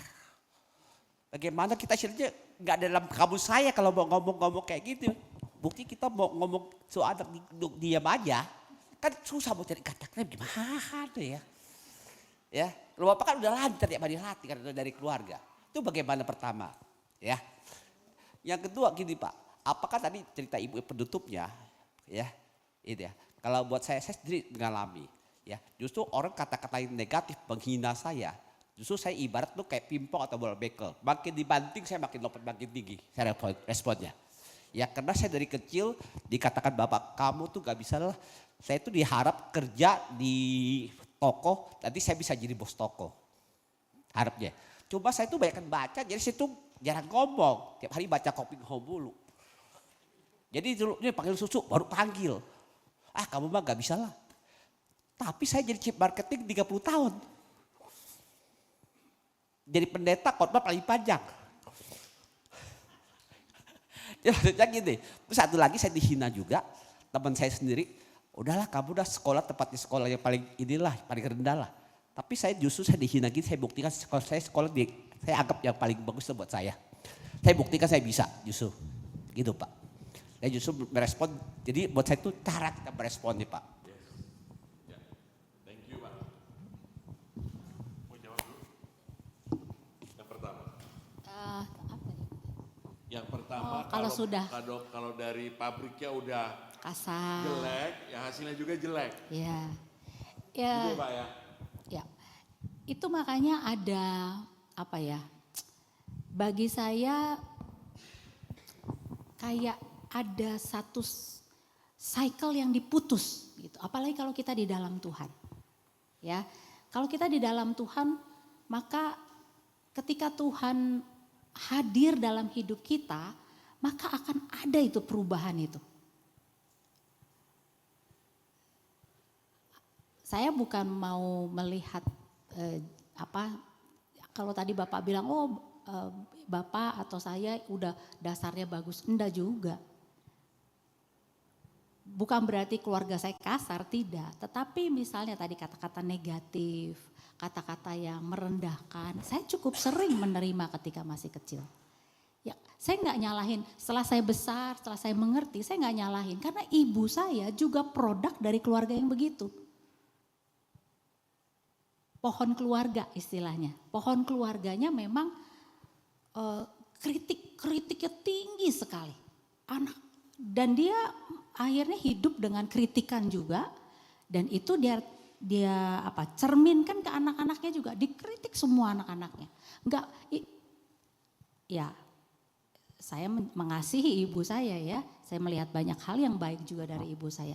Tapi setelah saya bertumbuh, saya bisa melihat bahwa jiwa kritiknya itu tinggi. Dan kami, anak-anak menyadari itu. Lalu kami sampai bilang, dan itu kami sampai bercanda gitu ya, kalau kami kumpul dengan sepupu-sepupu, ya ibu saya tuh dari keluarga keluarga namanya Satyawan gitu ya. Jadi kita bilang nih ciri khas keluarga Satyawan, kritiknya tinggi gitu. Dan kita anak-anak menyadari, dan sampai sepupu saya yang tinggal di Amerika dia bilang, slap me on my face if I'm just like my mom katanya. Jadi bilang ke adiknya, kamu tampar saya ya kalau saya mulai bicara seperti ibu saya katanya. Jadi setiap kita nggak bisa menolak di mana kita dilahirkan. Kalau kita dilahirkan dari keluarga yang baik-baik ya bagus. Tapi ada banyak bahkan enggak selalu baik-baik aja. Mungkin kelihatannya baik-baik tapi di dalamnya seperti ibu saya misalnya mengkritik, roh kritiknya tinggi sekali. Dan itu membuat saya enggak pede karena selalu dikritik. Kayak kata tadi, kamu jelek. Kenapa? Karena saya sering main di luar. Itu teguran dia untuk mengatakan jangan main di luar, kamu jelek jadinya. Gitu. Tapi kata-kata itu kemudian membekas. Ya, nah itu nggak terhindarkan. Tapi saya percaya ada kuasa Tuhan yang mengubah. Ketika kita menyerahkan hidup kita pada Tuhan, maka Tuhan ikut campur. Dia menolong, asal kita mau ya. Asal kita bersedia diintervensi oleh Tuhan. Saya nggak mudah juga keluar dari roh kritik itu. Awal-awal saya menikah dengan suami saya ini, saya banyak mengkritik dia, menuntut dia juga. Tapi saya growing. Kita sama-sama growing. Dia juga punya luka-lukanya masa lalunya. Punya luka-luka dari pohon keluarganya. Tapi bagaimana kita ditolong oleh Tuhan. Kita baru merayakan Pentakosta bukan beberapa saat yang lalu, hari Minggu yang lalu. Itu roh itu, bagaimana dia berkuasa mengubah hidup kita. Mengingatkan kita akan janji-janji Tuhan. Menolong kita berubah. Jadi saya percaya cycle itu diputus. Itu saya alami sendiri Pak. Jadi saya bukan dari keluarga yang Bapak pikir saya enggak. Ya, saya dari keluarga yang orang tua saya itu yang saya dengerin berantem terus setiap hari. Dan hampir bahkan ya hampir bercerai berapa kali. Itu saya hidup dari situ. Ya tapi kemudian pada waktu ketemu Ita, apakah kami imun dengan hal gitu? Enggak. Karena kami melihat pohon keluarga kami kayak gitu tuh yang kayak tadi Bapak bilang kan. Jadi kami juga akan kayak gitu. Tapi anugerah Tuhan sungguh luar biasa. Makanya Bapak Ibu kita itu ya bersyukur kita punya Tuhan. Saya bisa jawab itu Pak untuk nomor 1 Pak. Karena dengan Tuhanlah kita bisa berubah. Ya, tapi kalau kita tidak punya Tuhan Pak, kita akan istilahnya lingkaran setan itu akan berulang Pak. Kita nggak bisa putus dari situ. Satu ya Pak ya. Yang kedua dari pengalaman Bapak. Bapak makin digencet, makin cemerlang. Bersyukur Pak. Ya. Karena itu mungkin 1 dari 1000. Ya. Bersyukur Bapak punya mental yang begitu digencet. Ya. Nah, Pak, problemnya adalah sekarang banyak sekali anak-anak Gen Z. Gen Z. Kalau digituin enggak begitu Pak. Bedanya Pak ya, dulu zamannya kita dimarah-marahin oleh bos kita pindah enggak? Keluar. Enggak, kita bertahan, ya kita berusaha, baik lagi, betul enggak? Anak sekarang Pak, dimarahin pagi, siang resign Pak. Yang kaget siapa? Bosnya kaget. Ya, nah, terjadi banyak perubahan. Tetapi kita bersyukur, ya Pak, yang Bapak alami itu banyak juga yang gagal Pak, banyak yang fail. Apalagi zaman sekarang. Ya, begitu ditekan oleh orang tuanya, bukannya makin cemerlang Pak, makin hilang Pak. Kemarin di sosial media ada seorang anak di China Pak ya, karena dibully oleh temannya, dia 5 tahun tidak keluar kamar. Mengurung diri di rumah. 5 tahun mengurung diri, tidak keluar kamar, kerjanya cuman handphone. Dikasih tahu kenapa? Karena dia dibully oleh teman-temannya. Orang tuanya sanggup ngomong dia, nggak sanggup lagi. Wah, itu dia dimasukin di barak militer. Pak. Diintervensi ya. Diintervensi, dimasukin ke barak militer di Cina. Mungkin KDM niru itu tuh. 5 bulan di barak militer dia berubah. Tidak gampang ya, itu di sosial media itu dikasih lihat bagaimana perlahan pelan-pelan dirubah. Karena dia terus dengan handphone tuh kepalanya menunduk gini. Nggak bisa tegak. Dan ngomongnya nggak bisa. Nggak bisa ngomong, nggak bisa jalan juga. Karena dia terus tiduran dan main handphone di tempat tidur. Jadi singkat cerita Pak, bersyukurlah Bapak ya, karena ternyata tekanan bisa mengirim Bapak, tapi tidak semua bisa seperti Bapak. Tidak semua.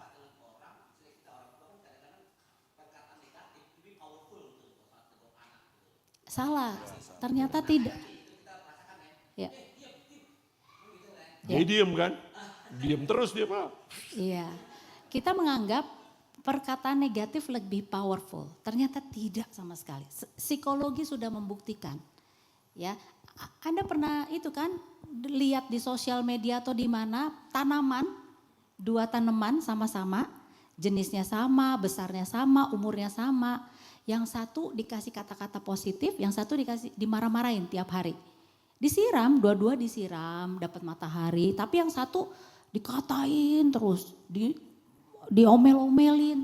Yang satu dikasih musik, dikata-kata yang baik. Apa yang terjadi? Yang dikata-katain tuh mati. Padahal sama disiram, sama matahari, sama dipupuk. Mati. Sedangkan yang diberi kata-kata positif, bahkan diberi nyanyian, dibelai-belai, tumbuh dengan subur bahkan berbuah lebat. Itu bukti. Kalau Anda nggak percaya, lakukan di rumah. Betul, itu sudah dibuktikan secara ilmiah. Tanaman aja begitu. Apalagi kita manusia yang punya perasaan. Mungkin begini Pak ya, Bapak merasa powerful karena maunya instan. Ya. Ya kan? Supaya cepat. Dimarahin diem, ya diem dia. Tapi Pak, dia akan diam karena dia ada Bapak di situ. Begitu Bapak nggak ada, dia akan berulah lagi. Ya, biasanya begitu Pak ya. Jadi kita ngelihatnya powerful. Itu aja dulu Pak ya. Pak Roy, saya ada pertanyaan. Oke. Di dalam komunikasi kan ada intonasi. Ya. Ya. Nah, intonasi atau cara penyampaian kan menjadi sesuatu yang sangat penting ya. Betul Pak. Tadi ada kata jangan. Ya. Jangan itu adalah kata yang negatif. Betul. Ya. Tetapi kalau intonasinya itu dalam kelemah lembutan misalnya. Jangan coret-coret, ya pakai bahasa Solonya lah gitu ya. Jangan coret-coret, nanti ini susah dibersihkan misalnya ya. Tapi kalau yang positif, kata positif tapi intonasi salah. Nih kertas lu tulis tuh ya misalnya ya. Terus ini yang rapi ya nulisnya ya. Nah misalnya kan gitu ya. Nah itu kan kata-kata yang mungkin itu apa negatifnya nggak ada, tapi intonasi menjadi sesuatu yang penting gitu ya. Karena kata jangan tuh kadang-kadang kita sulit nih nemunya nih. Tapi kalau intonasinya kita bisa tepat begitu ya, Jadi bisa dan memberikan alasan yang lemah lembut, kemungkinan mungkin bisa lebih diterima gitu. Bagaimana tanggapannya? Pak, saya ingin tanya dulu di sini. Siapa yang orang Solo di sini? Oh iya, pendetanya orang Solo. Ya, oh, ibu juga orang Solo. Sekarang siapa yang orang Batak di sini? Mana orang Batak? Saya orang Batak. Ya, istri saya orang Batak, saya setengah Batak. Orang Batak itu kalau ngomong begini, Pak. Sudah makan belum? Mau kemana? Dia marah atau dia nanya? Nanya. Benar gak? Ya, nah, saya kasih tahu orang Solo nih. Orang Solo itu kalau cerita Pak ya, kemarin itu ada kereta sama kereta tabrakan. Wih tak tutup. Itu orang Solo. Nah, orang yang sama Pak Jawa, tapi satunya lagi Jawa Surabaya. Siapa yang orang Surabaya di sini? Oh, istri orang Surabaya. Nah itu banyak cerita tuh biasa di rumah. Orang Surabaya Pak kalau cerita beda. Kemarin itu sepeda tabrakan dan sepeda. Udah cebuer gitu. Betul nggak orang Surabaya? Ceplas, ceplos. Jadi itu budaya Pak. Ya budaya bagaimana kita ini. Tapi yang penting itu adalah memang isinya Pak. Pada waktu kita menegur, pada waktu kita mengingatkan, ada nggak kata-kata negatif dan positif? Kalau saya, intonasi itu double strike, tambahan, menjadi lebih powerful. Kalau kata-kata positif diberikan dengan intonasi yang baik, jauh lebih powerful. Saya ngomong sama Roy bilang, baju kamu basah, keringetan, ganti. Gitu ya. Sama saya bilang, aduh basah Roy bajunya, ganti ya bajunya ya. Mana yang dia lebih suka? Yang kedua, sambil disayang-sayang lagi, ya kan? Ya dilus-elus lagi. Jadi beliin dong. itu double strike buat saya, gitu ya. Jadi latih juga dengan intonasi. Kami sedang berlatih juga di rumah. Ya, ini tadi kan dia cerita minggu kemarin ini dia tegang sekali tensinya, bukan tensi benernya tapi ketegangannya tinggi gitu ya. Entah mungkin banyak pikiran, banyak hal yang dikerjakan gitu ya, banyak tugas.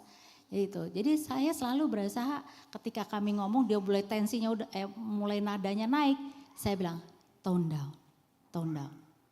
Turunin tone-nya. Daripada ngomong, ya padahal lagi cerita gitu. Ya itu supir taksi tadi gitu. Saya bilang, tone down, tone down. Iya, itu supir taksi tadi gitu. Jadi kadang-kadang saya orang Jawa Timur, Pak. Saya sampai kadang-kadang suka bercanda, ini kalau tetangga denger dikira kamu lagi marah-marahin aku kali ya. Padahal lagi cerita sebenarnya. Jadi tone down. Jadi bagi saya intonasi itu tambahan. Double strike membuat jauh lebih bermakna lagi. Gitu. Oke Bapak Ibu, ini sudah mau mendekati jam 9. Ada satu lagi? Cukup? Satu lagi ya. Satu lagi. Ada? Buat kami nggak apa-apa Pak, kalau nggak ada pertanyaan. Yang penting dilakukan di rumah. Itu yang jauh lebih Tapi penting. dari tadi yang ada yang nanya yang lebih muda lah ya.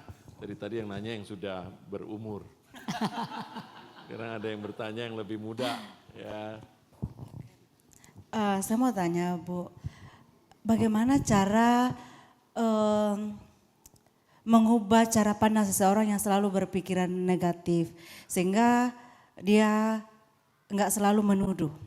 Karena kalau orang yang selalu berpikiran negatif, apapun yang dilakukan oleh seseorang itu maka dia akan menuduh dengan negatif juga. Itu sih. Kita yang mau mengubah gitu. Iya. Kalau jawaban saya ya, mengubah orang itu susah. Oh, bagaimana cara pandang orang lain atau saya sendiri? Gini, ini mohon maaf kalau saya salah ya. Bagi saya mengubah orang itu susah. Ya, memberikan. cara pandang seseorang itu supaya dia tidak berpikiran negatif terus sama seseorang. Iya. Kalau saya mungkin gini, kalau saya dengar dia memberi pandangan negatif, saya imbangi dengan yang positif. Saya kasih masukan yang positif. Oh, kamu lihatnya gitu. Apa enggak begini? Mungkin dia begini sebenarnya. Jadi saya memberi pandangan yang positif. Sehingga membalance. Karena gini, kalau kita mau mengubah orang susah. Tapi bahwa kita memberi masukan, memberi pandangan lain, memberi perspektif lain, mungkin bisa menolong dia. Jadi nggak melihatnya nggak negatif, gitu ya. Saya mengerti maksudnya. Mungkin ada orang yang gampang sekali menjudge gitu ya, memberi pandangan negatif. Nah, gimana kita menolong dia supaya tidak begitu?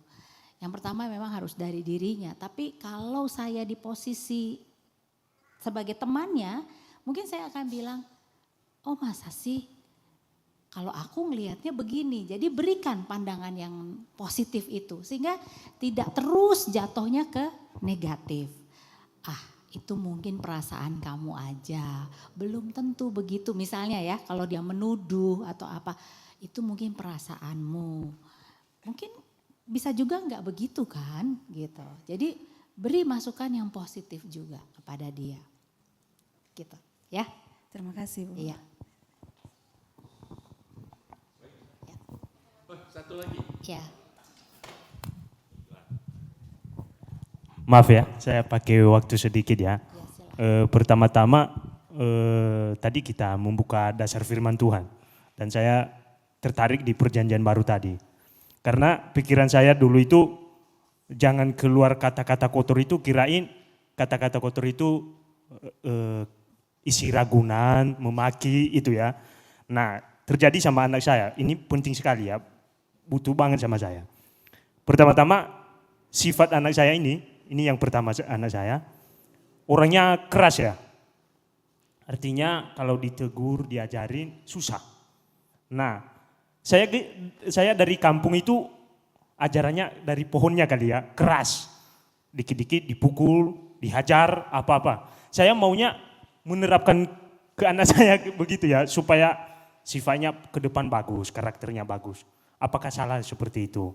Nah, yang terjadi saya lihat anak saya itu tampil di depan agak grogi gitu kan. Saya perhatikan kalau contohnya vokal grup di gereja itu sekolah minggu, grogi, kurang percaya diri ya saya lihat. Nah, apa karena saya banyak memberi aturan atau bagaimana? Nah, kalau kita terlalu lembut mungkin anak kita juga kurang ajar gitu sama orang. Nah, saya nggak mau itu sebenarnya. Nah, kalau kita biarin banyak, saya lihat ada banyak anak-anak dibiarin jadi kurang ajar.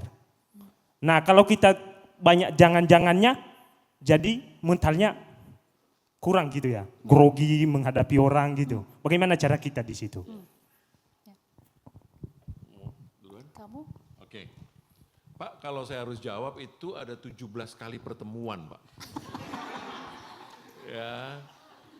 Jadi saya sih menganjurkan karena waktu itu di GKBJ ini ada namanya Growing Kids God's Way, betul ya? Nah, itu diajarkan Pak, semua yang tadi Bapak katakan. Kalau kita terlalu strict dengan anak kita menjadi tidak percaya diri. Jadi kalau kita membiarkan saja anak kita, terus anak kita menjadi kurang ajar. Nah itu diajarkan Pak.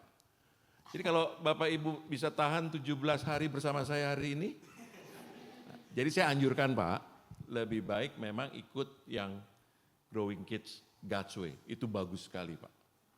Ya bagus sekali, kami juga Pak.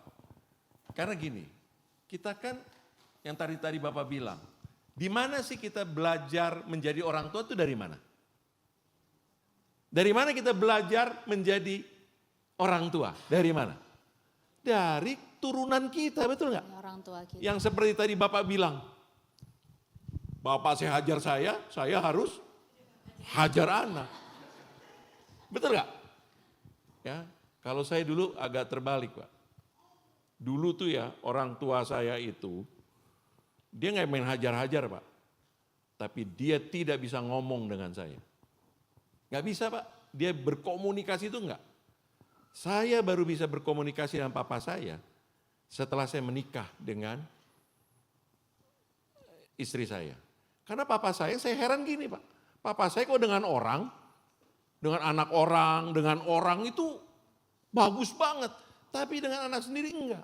Jadi begitu ada istri saya, dia ngomong dengan istri saya. Nah saya ikutan Pak. Jadi saya bisa ngomong dengan dia. Nah waktu itu saya ngomong begini ke istri. Saya enggak mau apa yang terjadi dengan papa saya itu kepada anak saya. Apa-apa yang terjadi? Tanpa sadar saya juga melakukan persis seperti yang papa saya lakukan. Nah saya bertobat akan hal itu. Jadi Pak, memang kita perlu pertolongan Tuhan. Kita sebagai orang tua, ya kita perlu pertolongan Tuhan untuk kita bisa mendidik anak kita dengan baik dan di dalam ajaran Tuhan. Saya nggak bisa kasih semua tipsnya hari ini Pak, karena saya bilang 17 kali pertemuan Pak. Jadi kalau nanti GKBJ mengadakan lagi, Bapak untuk anak umur segini pas banget Pak. Bapak harus ikut. Kami sendiri Pak, kami agak telat waktu itu, karena anak kami sudah umur 9 dan 7 tahun, baru kami ikut itu, baru kami kejar setoran Pak. Salah satu yang Bapak tadi dengar cerita, ya cerita-cerita kami itu karena kami ngejar setoran. Kami tanamkan anak-anak kami ini value Tuhan Pak. Sehingga dia tahu dan itu yang akan menjaga dia Pak sampai dewasa. Saya mau kasih tips sedikit aja ya praktikalnya. Betul yang Bapak bilang tadi, terlalu banyak dilarang membuat dia nggak percaya diri. Ya, dia jadi nggak tahu saya ini mesti apa yang benar. Karena baru gerak dikit salah, baru dikit salah gitu ya. Salah satu yang bisa dilakukan adalah banyak memberi pujian dan positif. Lihat yang positif, nggak usah mengada-ada, tetapi ada hal yang baik dari dirinya yang positif, nah itu Bapak lakukan. Pandai apa dia di rumah, apa yang baik dia lakukan. Enggak usah besar-besar, enggak usah pekerjaan yang wah dia angkat kayu dari hutan gitu, enggak usah gitu ya. Tapi misalnya dia satu kali udah ada adiknya, nah satu kali ketika misal ayo tidur, waktu tidur. Lalu dia dengan segera membereskan tanpa dibilang 2 kali dia pergi. Puji dia di situ. Good job. Kamu mendengar, memberi contoh. Jadi hal-hal yang positif berikan. Itu akan membangun kepercayaan dirinya pelan-pelan. Kurangi kalau bisa yang negatif-negatif. Ya, memberi batasan, boundaries itu baik buat anak. Sehingga dia tahu mana yang boleh, mana yang tidak, mana yang salah, mana yang benar. Tapi mulai pelan-pelan beri alasan kepada dia. Itu tidak boleh karena apa? Ini boleh karena apa? Sehingga dia lama-lama bisa menimbang, alasannya dia tahu. Ini sesuatu boleh dia lakukan dan tidak dia lakukan. Sehingga dia tahu, besok-besok ketika ada terjadi sesuatu dia bisa memilih sendiri melakukan itu. Gitu dulu ya Pak? Ya. Itu dalam pelajaran Ya, GKBW gitu. diajarkan. Saya bocorin dikit. Ya, supaya Bapak tertarik nih. Kalau ada GKGW di sini lagi, Bapak ikut Pak. Ya. Baik Bapak Ibu, terima kasih. Ya, sudah 4:09. sama-sama kita belajar firman Tuhan. Saya serahkan lagi kepada MC.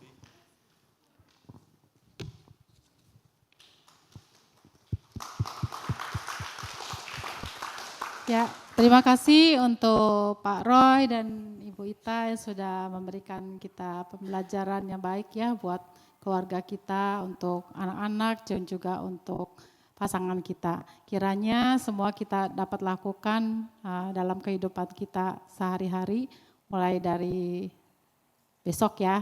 Kalau ini atau mungkin yang nanti malam boleh, atau besok ya boleh. Jadi kita mulai dari diri kita sendiri. Ya saya juga sama-sama belajar sih. Kadang kita cewek itu lebih agak emosi gitu ya Bu. Sebentar-bentar nadanya udah tinggi, benar tinggi. Nah itu yang perlu kita redam.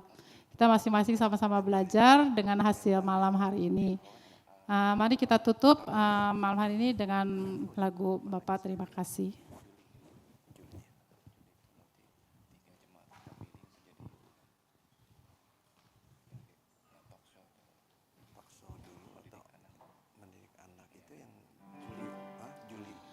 Bapa terima kasih, Bapa terima kasih, Bapa di dalam surga, puji terima kasih. Amin. Untuk doa penutup saya silakan Pendeta Rusdi. Bapa di surga, kami bersyukur melalui apa yang disampaikan oleh kedua hambamu Pak Roy dan Ibu Rita, yang boleh mengingatkan kami bagaimana kami harus berkomunikasi dengan baik, berkomunikasi secara positif, dan menghindari komunikasi-komunikasi yang negatif. Kami menyadari kelemahan-kelemahan kami dan kami perlu senantiasa anugerah dan kekuatan daripada Tuhan. Sehingga kami boleh terus melatih diri kami, terus bergantung kepada Tuhan dan memohon kekuatan dari Tuhan. Supaya kami bisa menerapkannya di dalam kehidupan kami sehari-hari, di dalam keluarga kami. Terima kasih kiranya setelah kami mendengar kami diberikan kekuatan untuk menjalankan, dan kiranya juga berkat-Mu boleh menyertai kami semua. Kiranya kasih daripada Allah Bapa, kasih daripada Tuhan Yesus, kasih daripada Allah Roh Kudus menyertai akan hidupmu, perkataanmu, sehingga melalui hidup dan perkataanmu nama Tuhan dipermuliakan. Amin. Ya, dipersilakan untuk mengambil waktu teduh sinak.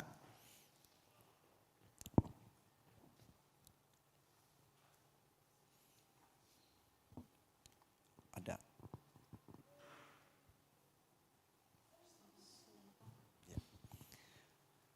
So sekalian, Faith at Home untuk bulan depan tanggalnya adalah 18 Juli, bisa dicatat ya. Dan kita juga boleh ajak teman-teman kita baik dari gereja ini, gereja di pos, ataupun yang belum dari gereja lain pun boleh kita ajak ya. Supaya mereka boleh mendapatkan berkat yang besar seperti yang kita terima sekarang. Sangat diberkati kan? Ya, terima kasih untuk Pak Roy dan Ibu Rita ya yang sudah menyampaikan kepada kita semua. Temanya adalah investasi kekal untuk anak. Ya, ini sesuatu yang penting dan nanti itu acaranya talk show.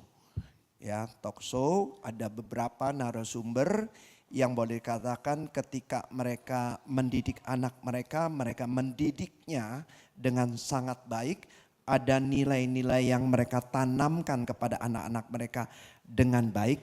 Apa yang mereka tanamkan dan bagaimana mereka menanamkan nilai-nilai tersebut.